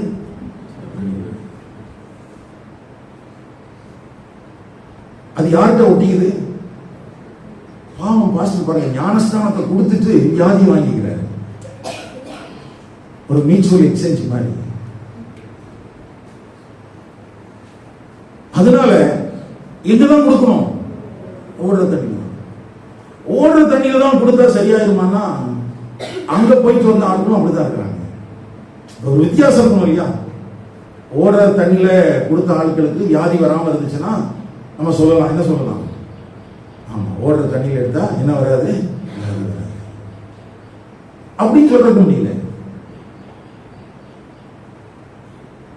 அப்போ இது எல்லாமே நம்முடைய எண்ணங்களுக்கு ஏற்றார் போல நாம் வகுத்து கொண்டிருக்கிற கொள்கைகள் தான் இன்றைக்கு உபதேசம் என்று பேசப்படுகிறது. இன்னும் நிறைய இருக்குது, அதை பேசி நான் நேரத்தை கெடுக்கிறதுக்கு விரும்புகிறேன். கவனிங்க, ஏன் இந்த ஞானஸ்நானத்துல பிரச்சனை அப்படின்னு கேட்டா, யோவான் ஸ்நானகன் கொடுத்த ஞானஸ்நானம் அல்லது யோவான் ஸ்நானனுடைய காலத்துல முந்தி கொடுத்திருந்த ஞானஸ்நானம் அப்படின்னா, அந்த ஞானஸ்நானத்துக்கு எபிரேய மொழியில என்ன பேர்னா மிக்வா. என்ன பேரு? மிக்வா. அந்த மிக்வா அப்படிங்கிறது எதுக்காக அப்படின்னா, சுத்திகரிப்புக்காக. எதுக்காக? சுத்திகரிப்புக்காக.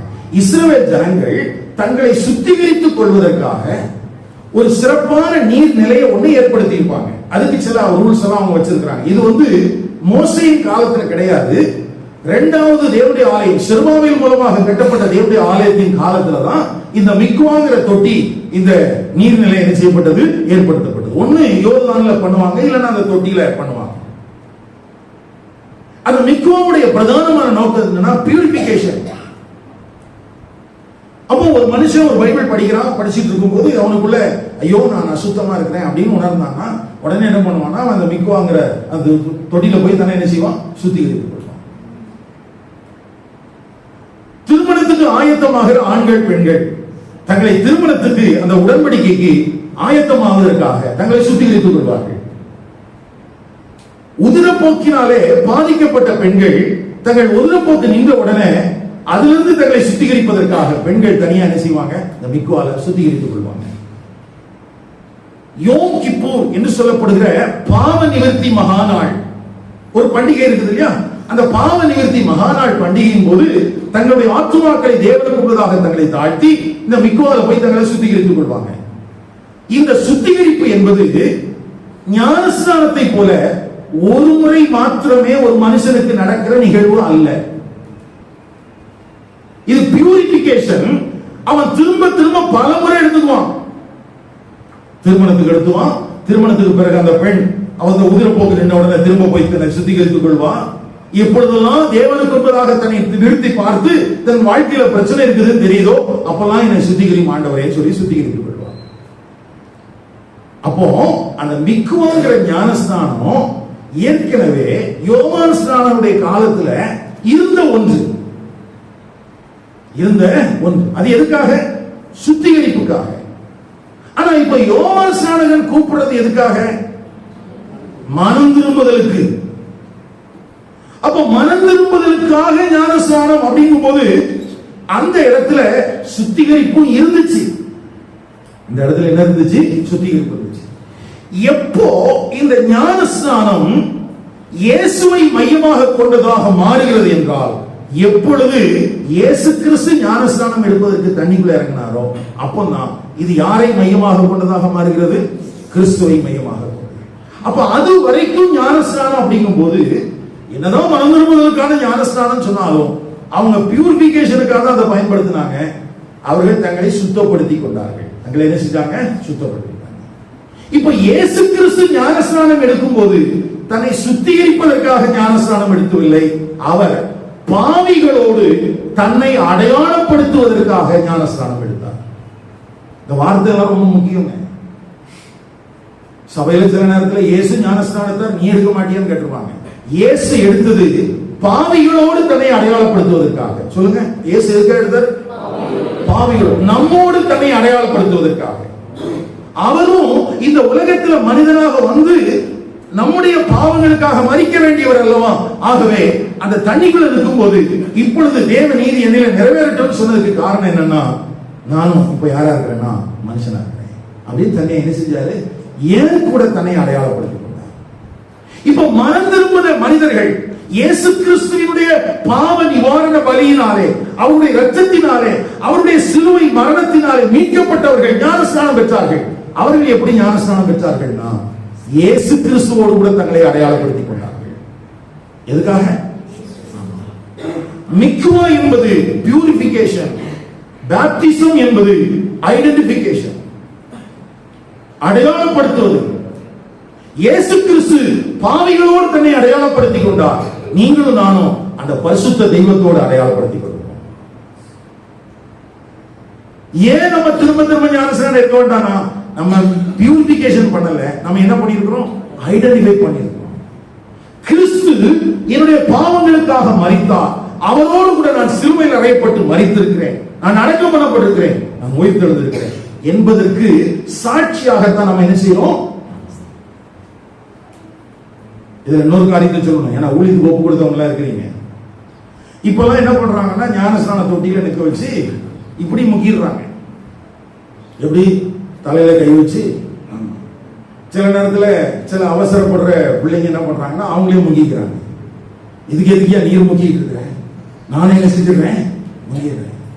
சில நேரத்துல 3 முக்கு முக்கிடுறாங்க. இது முக்க கூடாது, இது பின்புறமாக அமர்த்த வேண்டும். என்ன செய்யணும்? ஞானஸ்நானம் கொடுக்கும்போது கொடுக்கிற நபர், எடுக்கிற நபர் என்ன செய்யணும்? பின்புறமாக அவருடைய முதுகு. எதுக்காகனா, இவன் கிறிஸ்துவோடு கூட சிலுவையில் அறையப்பட்டு பழைய மனுஷன் என்ன செய்யப்படுகிறான்? செத்து இருக்கிறான். இவன் என்ன செய்யறோம்? நம்ம அடக்கம் பண்ணணும். தண்ணிக்குள்ள வைக்கிற அந்த fraction of seconds அவன் அடக்கம் பண்ணப்படுகிறான். அவன் தண்ணியிலிருந்து மேல வரும்போது கிறிஸ்துவை மரித்தோரிலிருந்து எழுப்பினவருடைய ஆவி இவனை உயிர்ப்பித்து புதிய மனிதனாக மாற்றுகிறது. புதிய மனிதனாக மாற்றுகிறது. அப்போ ஏற்கனவே கிறிஸ்துவின் மூலமாக நான் அனுபவித்த ஒன்றை மற்றவர்களுக்கு அடையாளப்படுத்தி காட்டுகிறேன். மற்றவங்களுக்கு சொல்றேன், நானும் கிறிஸ்தவன் தான். நீங்க ஓடுற தண்ணியில் எடுத்தாலும் சரி, நிற்கிற தண்ணியில் எடுத்தாலும் சரி, பாவம் கரைகிறதுக்கு இல்ல, பரிசுத்தமாக்கப்படுவதற்காக இல்ல, கிறிஸ்துவோடு கூட நம்மை அடையாளப்படுத்துவதற்கு. கிறிஸ்துவோடு கூட நம்மை அடையாளப்படுத்துவதற்கு. அப்போ நான் என்ன விதமான விசுவாசத்தை உடையவன் அப்படின்னா, நான் இயேசு கிறிஸ்துவினுடைய பாவங்களுக்காக மரித்திருக்கிறார், அவர் அடக்கம் பண்ணப்பட்டார், 3ஆம் நாள் உயிர்த்தெழுந்தார், அவர் மூலமாக நான் நீதிமானாக்கப்பட்டிருக்கிறேன். இது எனக்கு உள்ளத்துக்குள்ள இருந்த விசுவாசம். இது வெளியில தெரியாது. இப்போ நான் மனம் திரும்பின அந்த பாவ மன்னிப்பின் சந்தோஷத்தை பெற்ற பின்பு எல்லாருக்கும் தெரிகிற மாதிரி ஞானஸ்நானம் எடுக்கும் போது என்னுடைய விசுவாசத்தை நான் பிரகடனப்படுத்துகிறேன். என்னுடைய விசுவாசத்தை நான் என்ன செய்றேன்? பிரகடனப்படுத்துகிறேன். அப்போ இந்த வித்தியாசம் தெரியாததுனால நம்ம ஆட்கள் என்ன பண்றாங்கன்னா, ஞானஸ்நானத்தையும் பியூரிபிகேஷனையும் போட்டு குழப்பிட்டு இருக்காங்க. அதனாலதான் பாவம் தண்ணியில கரையுதுங்கிறாங்க. நான் நினைக்கிறேன் அவர் எங்கேயாவது பிரசங்கம் கேட்டிருப்பாரு இந்த பியூரிபிகேஷன்ல இருந்து. அதனால அவர் யோசிச்சிருப்பாரு, ஓ அப்ப பாவம் எல்லாம் கரையுது, வியாதி எல்லாம் கரையுதா? நீ எங்க தான் இருக்குது? தண்ணியில தான் இருக்குது. தண்ணியில எடுக்கிறதுனால தண்ணியில எடுக்கிற ஊழியக்காரனுக்கு வியாதி வந்தது, முடிஞ்சு போச்சு. ஆனா அது மிக்கும், அது ஞானஸ்நானம் அல்ல, அது சுத்திகரிப்பு முறை. அது யூதர்களுக்கானது, அது கிறிஸ்தவத்துக்கானது அல்ல. அது எதுக்கானது இல்ல? நாம் விசுவாசிக்கிற விசுவாசம், ஆண்டவராகிய இயேசு கிறிஸ்து நமக்காக மரித்தார், அடக்கம் பண்ணப்பட்டார், 3ஆம் நாளில் உயிர்த்தெழுந்தார், அவர் மரத்துக்கு எடுத்துக் கொள்ளப்பட்டார், மீண்டும் திரும்ப வருவார். விசுவாசிக்கிறீங்களா? அப்போ இந்த ஞான ஸ்நானம் என்பது சபைக்குள்ள எப்படி வருது அப்படிங்கிற அந்த ஹிஸ்டரி நமக்கு சரியா தெரிஞ்சிருச்சுன்னா நம்ம என்ன செய்ய மாட்டோம்? விசுவாசிக்கிறதுக்காகவோ அப்படியெல்லாம் நம்ம ஞானஸ்நானம் கொடுக்கறதுக்கு யாரையும் சொல்ல மாட்டோம். நீங்க ஊழியத்துக்கு ஒப்பு கொடுத்திருக்கிற கர்த்தருடைய பிள்ளைகள் தயவு செய்து தாறுமாறான விதத்தில் கர்த்தருடைய வார்த்தைகளை போதிக்காதீர்கள். நீங்க ஊழியமே செய்யலனாலும் பரவாயில்ல, வேதத்துக்கு முரண்பட்டு என்ன செய்யாதீங்க, தயவு செய்து செய்யாதீங்க. ஏன்னா அப்படி நீங்க செஞ்சிட்டீங்கன்னா அதை கரெக்ஷன் பண்றதுங்கிறது சாத்தியப்படுறதே இல்லை. அப்போ இங்க அப்போஸ்தலனாகிய பேதுரு அந்த ஜனங்களுக்கு மத்தியில பேசுகிறான் இல்லையா? வாங்க அந்த வேத பகுதிக்கு வாங்க. அப்போஸ்தலர் 2ஆம் அதிகாரம்.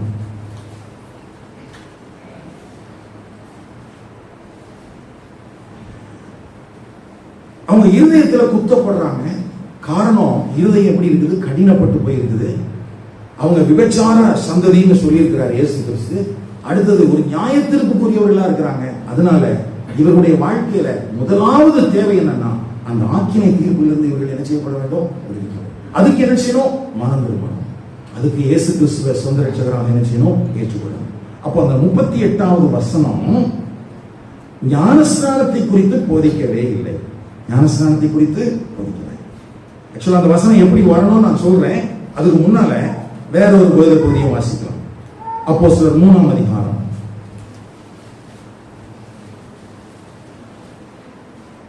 இங்கேயும் பேதுரு அப்போஸ்தலன் தான் பிரசங்கம் பண்றாரு. 12ஆம் வசனத்துல இருந்து இல்லமா 16வது வசனம் வாசிங்க. அவருடைய நாமத்தை பற்றி விசுவாசத்தினாலே அவருடைய நாமமே நீங்கள் பார்த்து அறிந்திருக்கிற இவனை பலப்படுத்தினது, அவரால் உண்டாகிய விசுவாசமே உங்கள் எல்லாருக்கும் முன்பாக இந்த சர்வாங்க சுகத்தை இவனுக்கு கொடுத்தது. ஆமா, அந்த சப்பானிக்கு என்ன நடந்துச்சு அப்படின்னு சொல்லும்போது ஃபர்ஸ்ட் என்ன சொல்றாங்க, விசுவாசம் இல்லையா? அடுத்தது 18வது வசனத்துல கிறிஸ்து பாடுபட வேண்டும் என்று தேவன் தம்முடைய தீர்க்கதரிசிகள் எல்லாருடைய வாக்கினாலும் முன்னறிவித்தவைகளை இவ்விதமாக நிறைவேற்றினார். 20ஆம் வசனம், உங்கள் பாவங்கள் நிவர்த்தி செய்யப்படும் பொருட்டு மனம் திரும்பி குணப்படுங்கள். அந்த வசனத்தை இந்த முன்னால இருக்கிற பக்கத்துல இருக்கிறதையும் பாருங்க. 38ஆம் வசனம் எப்படி இருக்குது?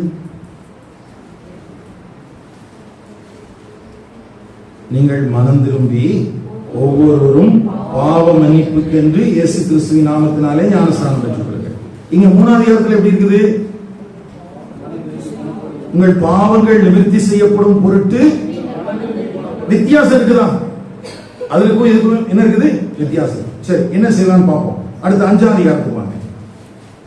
5ஆம் அதிகாரம் 29ஆம் வசனத்துல இருந்து 31ஆம் வசனம். இல்லம்மா 5:31. இஸ்ரவேலுக்கு மனம் திரும்புதலையும் பாவ மன்னிப்பையும் அருளுகிறதற்காக அவரை அதிபதியாகவும் இரட்சகராகவும் உயர்த்தினார். இங்க என்ன வரல? ஞானஸ்நானம் வரல இல்லையா? சரி, 10ஆம் அதிகாரம்.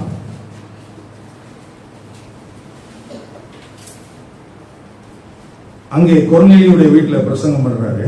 அங்க என்ன பேசுறாரு பாருங்க. 43ஆம் வசனம். அவரை விசுவாசிக்கிறவன் எவனோ அவன் அவருடைய நாமத்தினாலே பாவ மன்னிப்பை பெறுவான் என்று சாட்சி கொடுக்கிறார்கள் என்றால், இந்த வார்த்தைகளை பேதுரு பேசிக் கொண்டிருக்கையில் வசனத்தை கேட்டவர்கள் யாவர் மேலும் பரிசுத்த ஆவியானவர் இறங்கினார்.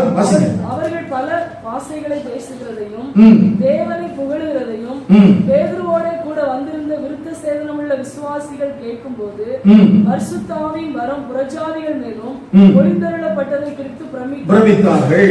அப்பொழுது பேதுரு, நம்மை போல பரிசுத்த ஆவியை பெற்ற இவர்களும் ஞானஸ்தானம் பெறாதபடி எவனாகிலும் தண்ணீரை விலக்கலாமா என்று சொல்லி கர்த்தருடைய நாமத்தினாலே அவர்களுக்கு ஞானஸ்தானம் கொடுக்கும்படி கட்டளையிட்டார். இப்போ ஞானஸ்தானம் எசென்சியல் அப்படின்னு சொன்னா, இவங்க பரிசுத்த ஆவியினுடைய நிறைவை எதுக்கு முன்னாலே பெற்றுக் கொள்றாங்க? ஞானஸ்தானம் எடுக்கிறதுக்கு முன்னாலே. ஞானஸ்தானம் எடுக்கிறதுக்கு முன்னாலே.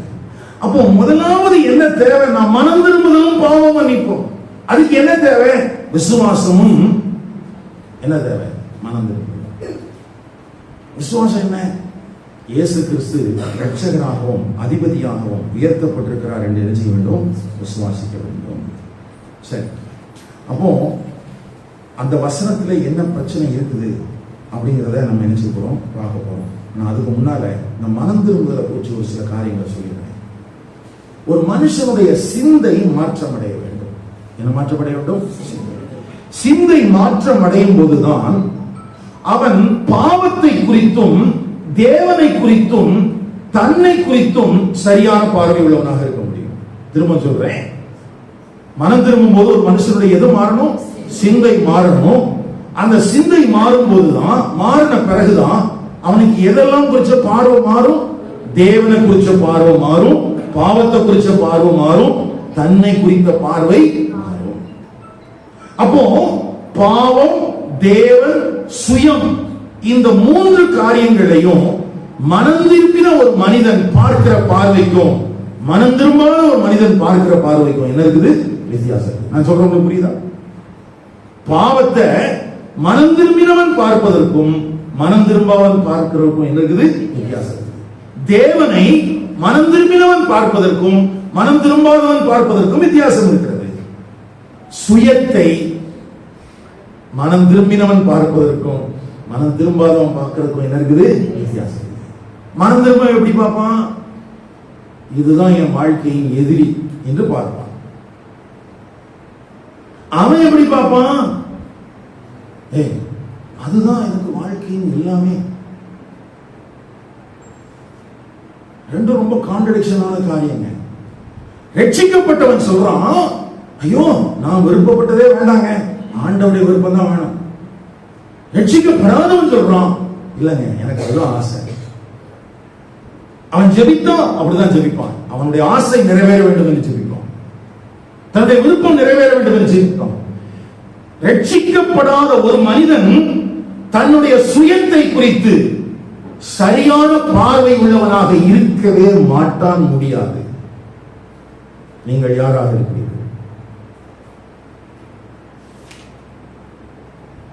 ஏன்னா ஒரு காலத்துல எல்லாம் இதெல்லாம் சத்துருன்னு பிரசங்கம் பண்ணாங்க. எது சத்துரு? சுயம், உன்னுடைய மாமிசம் சத்துரு. அதை ஒடுக்கணும் அப்படின்னு சொன்னா உபவாசம் பண்ணணும், ஜெபம் பண்ணணும்னு சொல்லி கொடுத்தாங்க. அதுக்குதான் சபையில் உபவாசம் ஜெபம். ஆனா இடையில கொஞ்சம் கரடி போன்ற மாதிரி என்ன பண்ணாங்கன்னா பிசாசுத்திரத்திற்கு உபவாச ஜெபம் பண்ணாங்க. என்னைக்கு பிசாசுத்திரத்திற்கு உபவாச ஜெபம் மாறிச்சோ அதுக்கு பிறகு விசுவாசிகள் உபவாசம் பண்றதுக்கு விட்டுட்டாங்க. ஐயா கவனிங்க ஐயா, நான் பேசுறது சரித்திரம். சபை எதுக்காக உபவாசம் பண்ணி கொண்டிருந்தது? தேவனுக்கு முன்பதாக தன்னை தாழ்த்துவதற்கும், என்னுடைய இருதயத்தில் கடினத்தன்மை வந்து விடக்கூடாது, அவருடைய விருப்பத்தை நான் அறிந்து நடக்க வேண்டும் என்பதற்காக உபவாசித்து ஜெபித்துக் கொண்டிருந்தது. இன்னைக்கு ஒரு 60 வயசுக்கு மேல இருக்கிறவங்க சபைக்கு போன காலத்துல ரட்சிக்கப்பட்ட போது அவங்க எதுக்காக உபவாசம் பண்ணாங்கன்னு கேட்டு பாருங்க. பிசாசு பிடிச்சது இல்ல, எலெக்ஷனுக்காகவும் ஜெபம் பண்ணல. அதெல்லாம் புது ட்ரெண்ட். அன்னைக்கு உபவாசம் பண்ணி ஜெபம் பண்ணாங்க. 4 பேர் இருப்பாங்க, 2 பேர் இருப்பாங்க, உட்கார்ந்து ஜெபம் பண்ணாங்க. ஆண்டவரே உங்களுடைய சித்தம் நிறைவேறணும் ஐயா. ஏன்னா அவனை பொறுத்த வரைக்கும் மாமிசம், அவனுக்குள்ள இருக்கிற சுயம் சத்துருவா பார்த்தான். அப்ப அதை அடங்கணும், அது ஒடுங்கணுங்கிறதுக்காக வேலைக்கு போகாம, குடிக்கிறதுக்கு கஞ்சி இல்லைனாலும் பரவாயில்ல, ஆண்டவரே நான் உனக்கு பிரியமா வாழணும் ஐயான்னு ஜெபம் பண்ணாங்க. நான் எங்கிருந்தோ வந்த ஒரு காத்து சபைக்குள்ள வந்துருச்சு. இப்ப ஜெபம்லாம் எதுக்கு தானா? அவன் செய்வனை பண்ணிட்டான், இவன் சூனியம் பண்ணிட்டான், அவன் மந்திரவாதம் பண்ணிட்டான், அவன் பிசாசு பிடிச்சிருக்கு, இதுக்காகவே ஜெபம் பண்ணி இப்போ உபவாச ஜெபத்துக்கு போலையானா நமக்குள்ள என்ன தோணுதுன்னா எனக்கு பிசாசுலாம் பிடிக்கலையே தான் நினைக்கிறாங்க. இங்க இருக்கிற நிறைய பேர் வராம இருக்கிற காரணம் அதுதான். ஆனா நல்லதானே இருக்கணும் ஐயா. பிசாசு பிடியிலிருந்து விடுதலை ஆகப்படுவதற்காக உனக்குள்ள ஒரு சத்து இருக்கு. அந்த சத்துரு தான் உன்னை ஆவிக்குரிய மரணித்த நிலைமைக்கு கொண்டு போவதற்கு காரணம். மற்றதெல்லாம் வெளியிலிருந்து வர்றதுதான். உலகம், பிசாசு. அந்த உலகமும் பிசாசும் உனக்குள்ள இருக்கிற சத்துருவை தான் பயன்படுத்தி உள்ள வர்றாங்களே தவிர உனக்குள்ள சத்துரு அழிக்கப்பட்டா அவங்க 2 பேரும் வெளியே தான் இருக்கணும். அப்ப எது அழிக்கப்படணும்? சுயம். எத்தனை பேர் நம்ம அதை சத்துருவை பார்த்திருக்கோம்? பார்க்காதனாலதான் நம்ம ஜெபம்லாம் இல்ல பிரதர், எனக்கு இப்படி ஒரு விருப்பம் இருக்கு பிரதர். இல்ல பிரதர், உங்களுக்குள்ள இந்த விருப்பம் இருக்கிற வரைக்கும் நீங்க ரட்சிக்கப்படல பிரதர். இந்த விருப்பம் இருக்கிற வரைக்கும் நீங்க என்னல மனம் திரும்பல. இன்னொன்னு, இந்த மனம் திரும்புதல் ரிப்பன்ட் என்கிற வார்த்தைக்கு பயன்படுத்தப்பட்டிருக்கிற அந்த கிரேக்க மொழியின் இலக்கணத்தினுடைய அர்த்தம் என்னன்னா, திட்டவட்டமான, தீர்க்கமான, இப்போதே நடக்க வேண்டிய ஒன்றை குறித்து அது பேசுகிறது. எதை குறித்து பேசுகிறது? திட்டவட்டமான, தீர்க்கமான, உறுதியான, இப்போதே இந்த நேரத்தில், ஒரே நேரத்தில் நடக்க வேண்டிய நிகழ்வு அது. அதான் இன்றைய ரட்சணிய நாள்.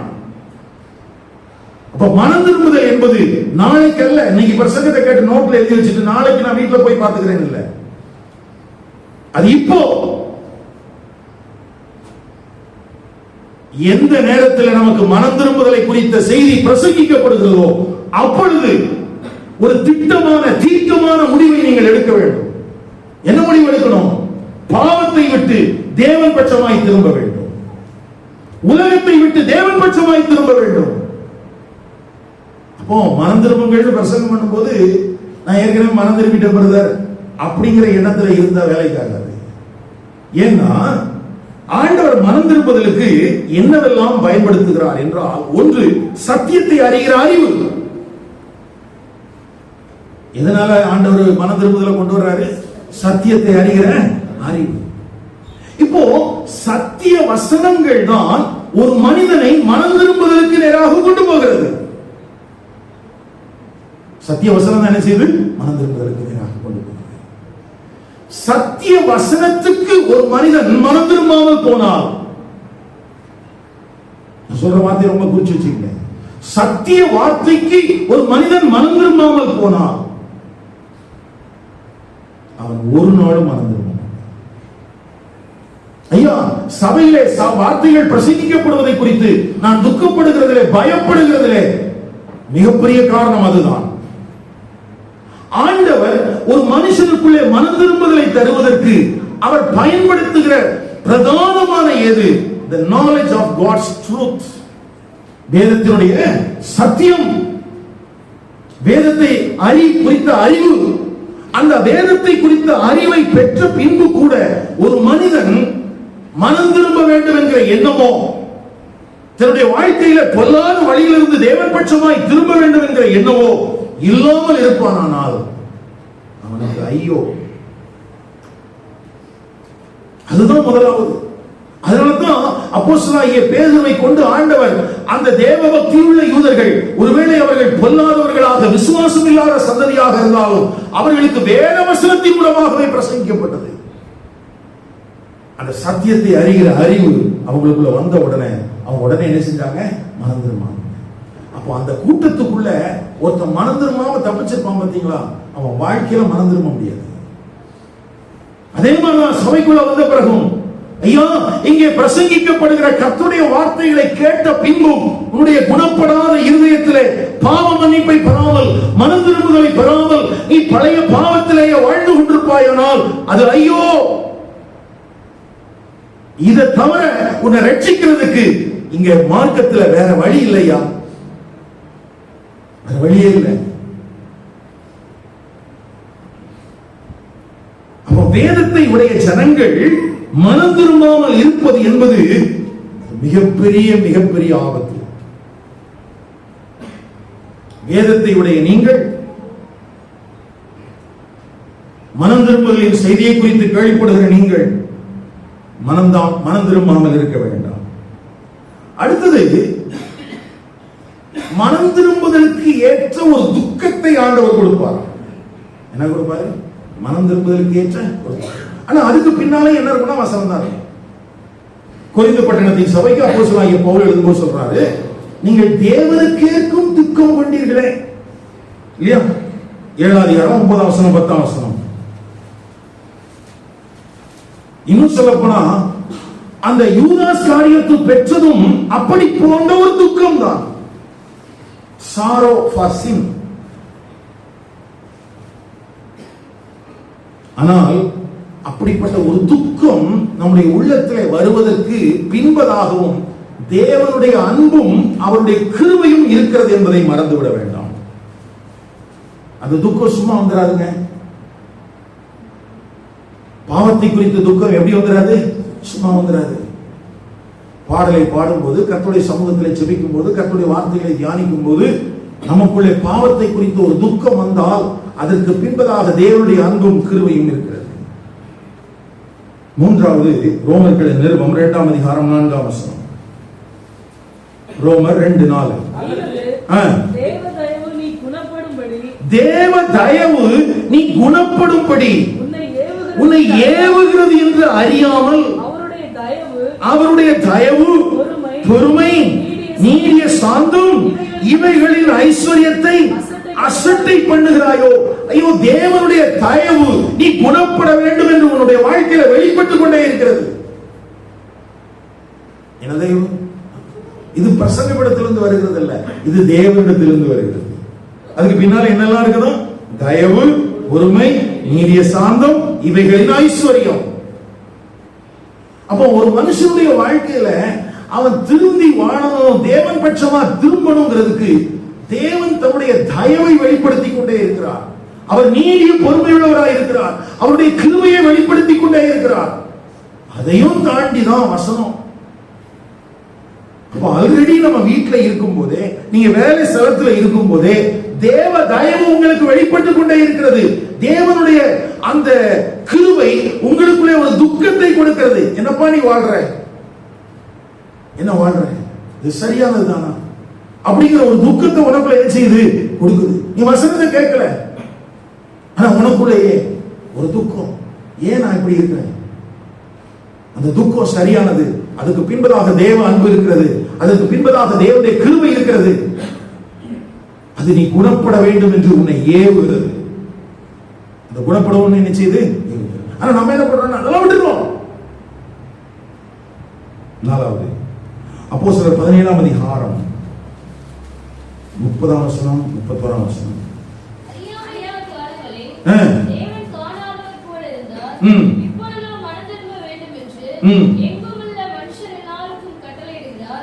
மேலும் ஒரு நாளை குறித்திருக்கிறார், அதிலே அவர் தாம் நியமித்த மனுஷனைக் கொண்டு பூலோகத்தை நீதியாய் நியாயம் தீர்ப்பார்.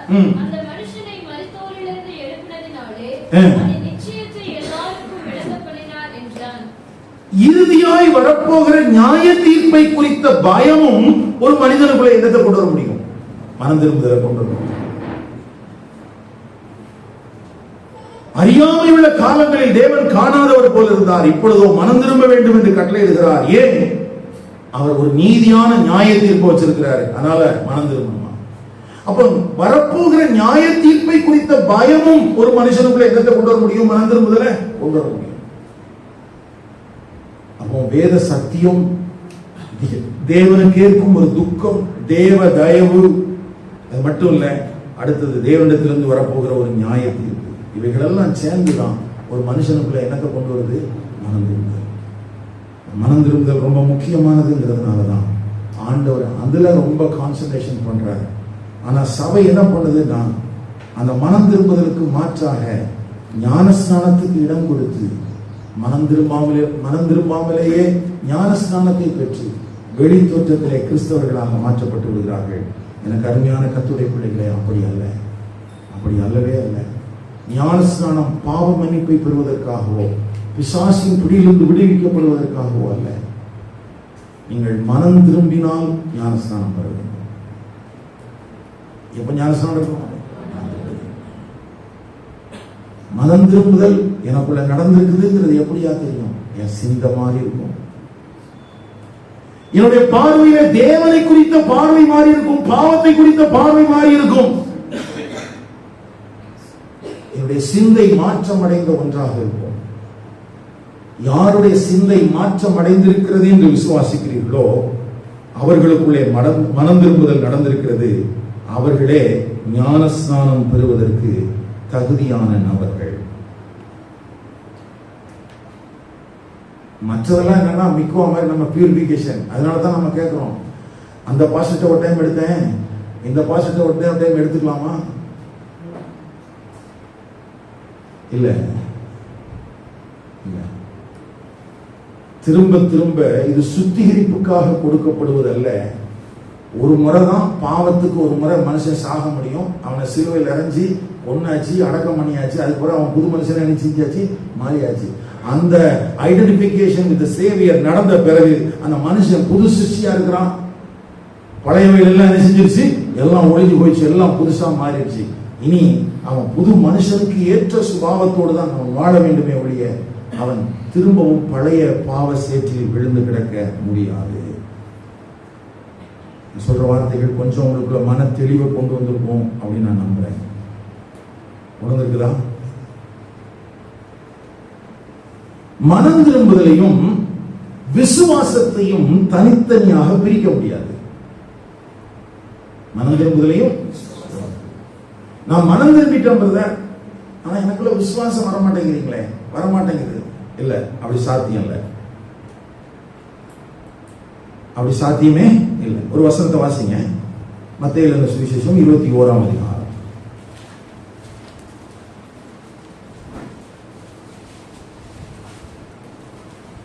28ல இருந்து 31 வரைக்கும் ஒரு சம்பவம் எழுதப்பட்டிருக்கு, ரோமை சொல்லப்பட்டிருக்கு. இல்லம்மா, இதுல வாசிக்க வேண்டாம். அதுல நமக்கு தமிழ் பைபிள்ல அது எப்படி இருக்கு அப்படின்னு கேட்டா மனஸ்தாபப்பட்டான் இருக்கு இல்லையா? எப்படி இருக்குது? மனஸ்தாபப்பட்டான். யாராவது கிங் ஜேம்ஸ் வெர்ஷன் வச்சிருக்கீங்களா அல்லது இங்கிலீஷ் பைபிள் யாராவது வச்சிருக்கீங்களா? பாருங்க கொஞ்சம் அந்த பைபிள்ல என்ன போட்டிருக்குன்னு.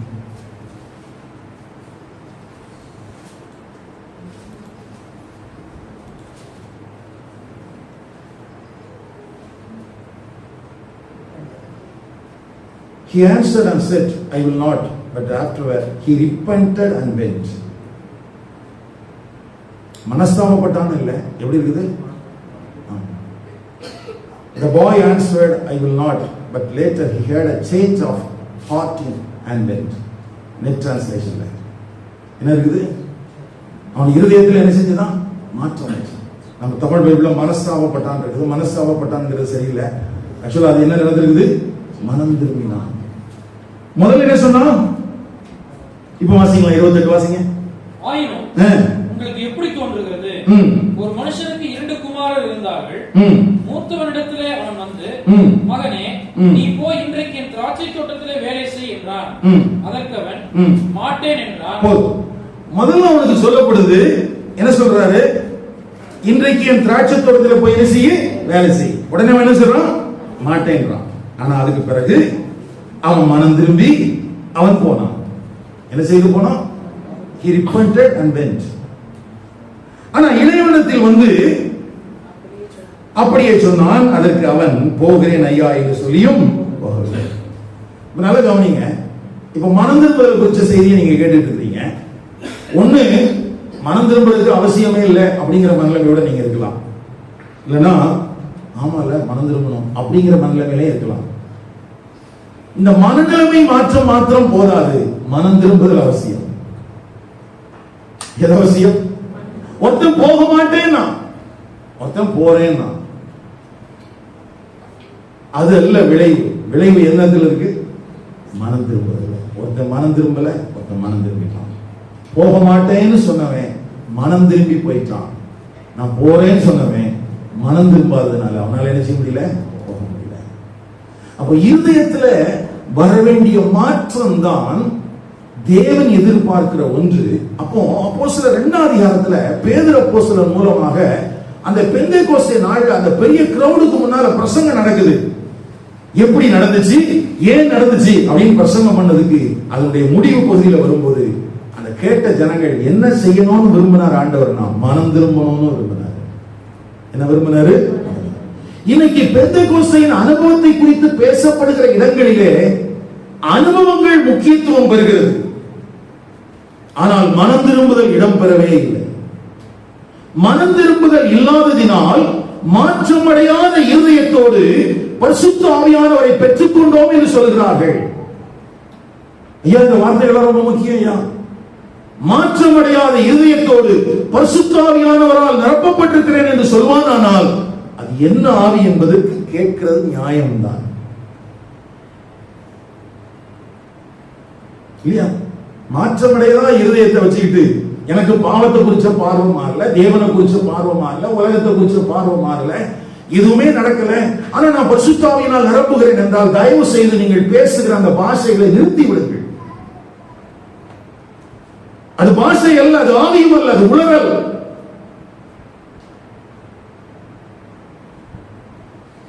உன்னுடைய இருதயத்திலே, உன்னுடைய சிந்தையிலே மாற்றங்கள் வராமல் நீ தேவனுடைய ஆவியினால் நிரப்பப்பட்டிருக்கிறேன் என்கிற பெயரிலே நீ குதிப்பதும் கையை தட்டுவதும் ஓலமிடுவதும் அது அபத்தம். அது ஒரு நாளும் நீ மனம் திரும்ப முடியாத ஒரு நிலைமைக்கு தான் உன்னை கொண்டு போகுமே ஒழிய உன்னை ஒரு நாளும் கனிவுள்ளவனாக மாற்றவே மாற்றாது. மாற்றமடைந்த இருதயத்தோடு பரிசுத்த ஆவியானவர் உள்ளே வாசம் பண்ணுகிறார் என்கிற நிச்சயமான நம்பிக்கையோடு உலகத்தை குறித்த பார்வை எனக்கு மாறுபட்டிருக்கிறது, தேவனை குறித்த பார்வை மாறுபட்டிருக்கிறது, என்னை குறித்த சுயத்தை குறித்த பார்வை மாறுபட்டிருக்கிறது என்கிற மனிதர்களே மனமாற்றம் அடைந்திருக்கிறார்கள். அவர்கள்தான் பரிசுத்த ஆவியினாலே நடத்தப்படுவதற்கு வாய்ப்பு இருக்கிறவர்கள். அவங்க தான் ஞானஸ்நானம் எடுக்கணும். அவங்க தான் என்ன செய்யணும்? ஞானஸ்நானம்.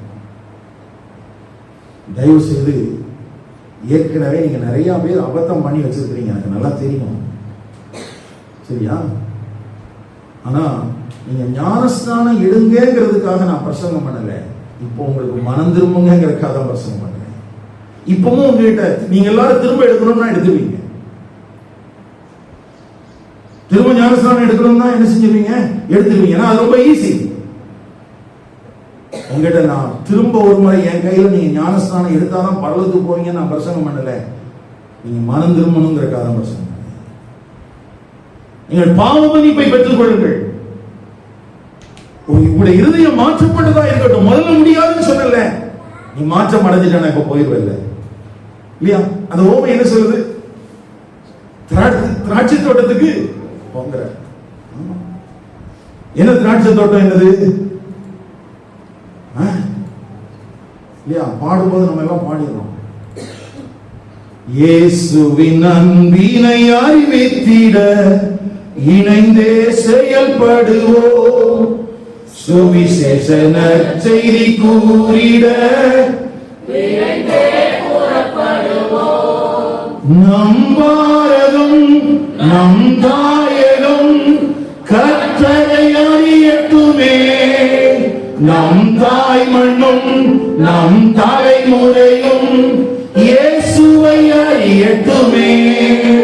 நம் பாரதம் நம் தாயகம் கர்த்தரை அறியட்டுமே, நம் தாய் மண்ணும் நம் தலைமுறையும் இயேசுவை அறியட்டுமே. நினிவேயின் ஜனங்களுக்காக நம் தேவன் பரிதவித்தார், நினிவேயின் ஜனங்களுக்காக நம் தேவன் பரிதவித்தார். தீர்க்கன் யோனாவையோ அவர் அனுப்பி எச்சரித்தார், தீர்க்கன் யோனாவையோ அவர் அனுப்பி எச்சரித்தார். லட்சத்திற்காக பரிதவித்தார், கொடிகட்டாக கலங்கினாரோ, லட்சத்திற்காக பரிதவித்தார், கொடிகட்டாக கலங்கினாரோ. நம் பாரதம் நம் தாயகம் கர்த்தரை அறியட்டுமே, நம் தாய் மண்ணும் நம் தலைமுறையும் இயேசுவை அறியட்டுமே. ஆமா, பாட்டு பாடினோடனே ஒரு கூட்டம் சொல்லும் நான் போறேன், என்ன சொல்லும்?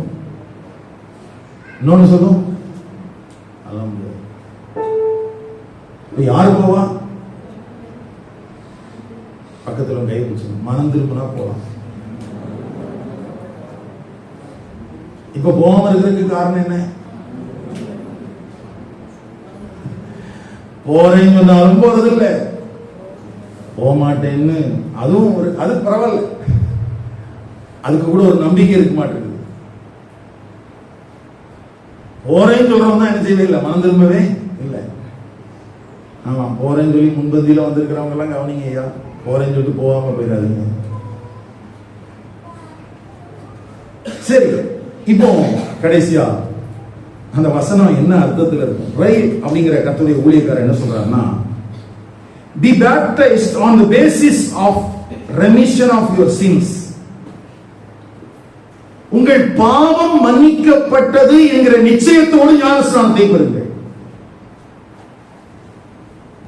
இந்த வசனத்துடைய அர்த்தம் அப்போஸ்தலர் 2:37-38 திரும்ப வாசிக்கிறேன் பாருங்க. இதை அவர்கள் கேட்டபோது இருதயத்திலே குத்தப்பட்டவர்களாகி பேதுருவையும் மற்ற அப்போஸ்தலரையும் பார்த்து, சகோதரரே, நாங்கள் என்ன செய்ய வேண்டும் என்றார்கள். பேதுரு அவர்களை நோக்கி, நீங்கள் மனம் திரும்பி ஒவ்வொருவரும் பாவ மன்னிப்பின் நிச்சயத்தை பெற்றுக்கொண்டு இயேசு கிறிஸ்துவின் நாமத்தினாலே ஞானஸ்நானம் பெற்றுக் கொள்ளுங்கள், அப்பொழுது பரிசுத்த ஆவியின் வரத்தை பெறுவீர்கள். இப்போ இந்த ஆர்டர் கூட சேஞ்ச் ஆயிடுச்சு. அப்போஸ்தலர் 10ஆம் அதிகாரத்துக்கு வரும்போது மனம் திரும்புதல் வந்த பிறகு உடனே பரிசுத்த ஆவியானவர் வந்துட்டாரு, பிறகுதான் ஞானஸ்நானம் எடுத்தாங்க. இப்போ 1 2 3 போட்டெல்லாம் எழுதி வைக்க முடியாது. மனம் திரும்புதல் நடந்தா அடுத்த கட்டத்துக்கு அவர் தான் நம்மளை கொண்டு போறாரு, நம்மளா போக வேண்டாம் இல்லையா? இங்க என்ன எழுதி இருக்குது? முதல்ல மனம் திரும்புங்க, அடுத்த பாவ மன்னிப்பை பெறுங்க, பிறகு ஞானஸ்நானம் பெறுங்க, அதுக்கு ஒரு பரிசுத்த ஆவியின் வரத்தை பெறுங்க. ஆனா அப்போஸ்தலர் 10ல நம்ம ஏற்கனவே வாசித்த 43 44 வசனங்கள்ல அங்க என்ன எழுதியிருக்குன்னா, மனம் திரும்பினாங்க, உடனே பரிசுத்த ஆவியினால் நிரப்பப்பட்டுட்டாங்க. அதுக்கு பிறகுதான் பேதுரு சொல்றான், நம்ம தண்ணீரை விளக்கலாமா? அப்போ நிறைய பேசிக்கான அடிப்படையான சில விஷயங்கள்ல உங்களுக்கு நல்ல தெளிவு கிடைச்சிருக்கும்னு நினைக்கிறேன். கர்த்தருடைய ஆவியானவருடைய மனக்கங்களை திறந்திருக்கிறார். அந்த திறந்த மனக்கங்களோடு வாழ்வதற்கு நீங்கள் முயற்சி பண்ணுங்கள். எந்த இடத்துலையும் அந்த சென்சிபிள்னஸ் நீங்க விட்டுறாதீங்க. உணர்வடைந்திருக்கிற இருதயத்தை உணர்வில்லாமல் ஆக்கி விடாதீர்கள். உணர்வடைந்த இருதயத்தை என்ன மாத்திராங்க? ஆமா, உணர்வு இல்லாத மாத்தி, அதுக்கு பிறகு திரும்ப மாத்தது கஷ்டம். ஏன்னா எபேசியர் 4ஆம் அதிகாரம் 30ஆம் வசனத்துல அங்கே பரிசுத்த ஆவியானவரை துக்கப்படுத்துகிறதை குறித்து எழுதப்பட்டிருக்கிறது இல்லையா? பரிசுத்த ஆவியானவரை துக்கப்படுத்துகிறது என்றால் என்ன?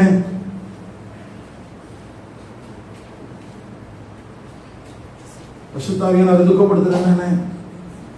அவர் எனக்குள்ளே மனம் திரும்புதல் நடக்க வேண்டும் என்பதற்காக தேவனுடைய தயவையும் தேவனுடைய கிருபையும் தேவனுடைய சத்தியத்தையும் எனக்கு விளங்கப்படுகிற போது நான் அதற்கு இடம் கொடாமல் அவருக்கு எதிர்த்து நிற்பதுதான் அவரை துக்கப்படுத்துவது.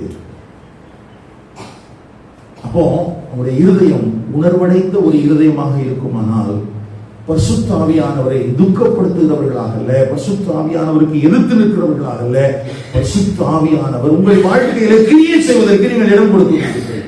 நீங்கள் மனமாற்றம் அடைவீர்கள், மனம் திரும்புவீர்கள், நீங்கள் புறப்பட்டு போவார்கள்.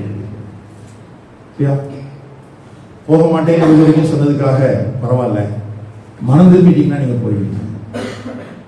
எனக்கு ஒரு பெரிய நம்பிக்கை வருது. ஆமா, மனம் திரும்புவது மட்டும் சாத்தியமாச்சுன்னா நம்முடைய வாழ்க்கையில அடுத்த பேட்ச் அனுப்புறதுக்கு ஆட்கள் என்னவா இருப்பாங்க? ரெடியா இருப்பாங்க. அடுத்த பேட்ச் ரெடி ஆகலைன்னா என்ன காரணம்? மனம் திரும்பல் நடக்கிற வரைக்கும் என்ன பண்ணித்தான் ஆகணும். ஆனா என்னன்னா, சத்தியத்தை போதித்த பின்பும் ஒரு சென்ஸ்லெஸ்ஸான ஹார்ட் என்பது ரொம்ப ஆபத்தானது. ஏன்னா ஆண்டவர் மனம் திரும்புதலுக்கான ஒரு அழைப்பை கொடுக்கிறார் என்றாலே அதற்கு பின்னால ஒரு ஆக்கினை தீர்ப்பு வர இருக்கிறது என்பதுதான் அதனுடைய முகாந்திரம். அந்த ஆக்கினை தீர்ப்பிலிருந்து நாம் விடுவிக்கப்பட வேண்டும் என்பதற்காகத்தான் மனம் திரும்புதலுக்கான செய்தி பிரசங்கிக்கப்படுகிறது. அப்ப தேவ தயவும் தேவ கிருபையும் தேவனுடைய சத்தியமும் நம்முடைய வாழ்க்கையில வெளிப்படுவதனுடைய முகாந்திரத்துக்கு பின்னால நாம் அழிக்கப்பட்டு விடக்கூடாது என்பதற்காகத்தான். அந்த பார்வை நமக்குள்ள இருக்குமானா மனம் திரும்புங்கள் என்கிற செய்தியை கேட்கும் போது நாம் தள்ளிப்பட மாட்டோம். இந்த வார்த்தையை நான் சொன்னேன், ஞாபகம் இருக்குதா உங்களுக்கு? இல்லையா? என்னால எப்படிலாம் மனம் திரும்பணுமா?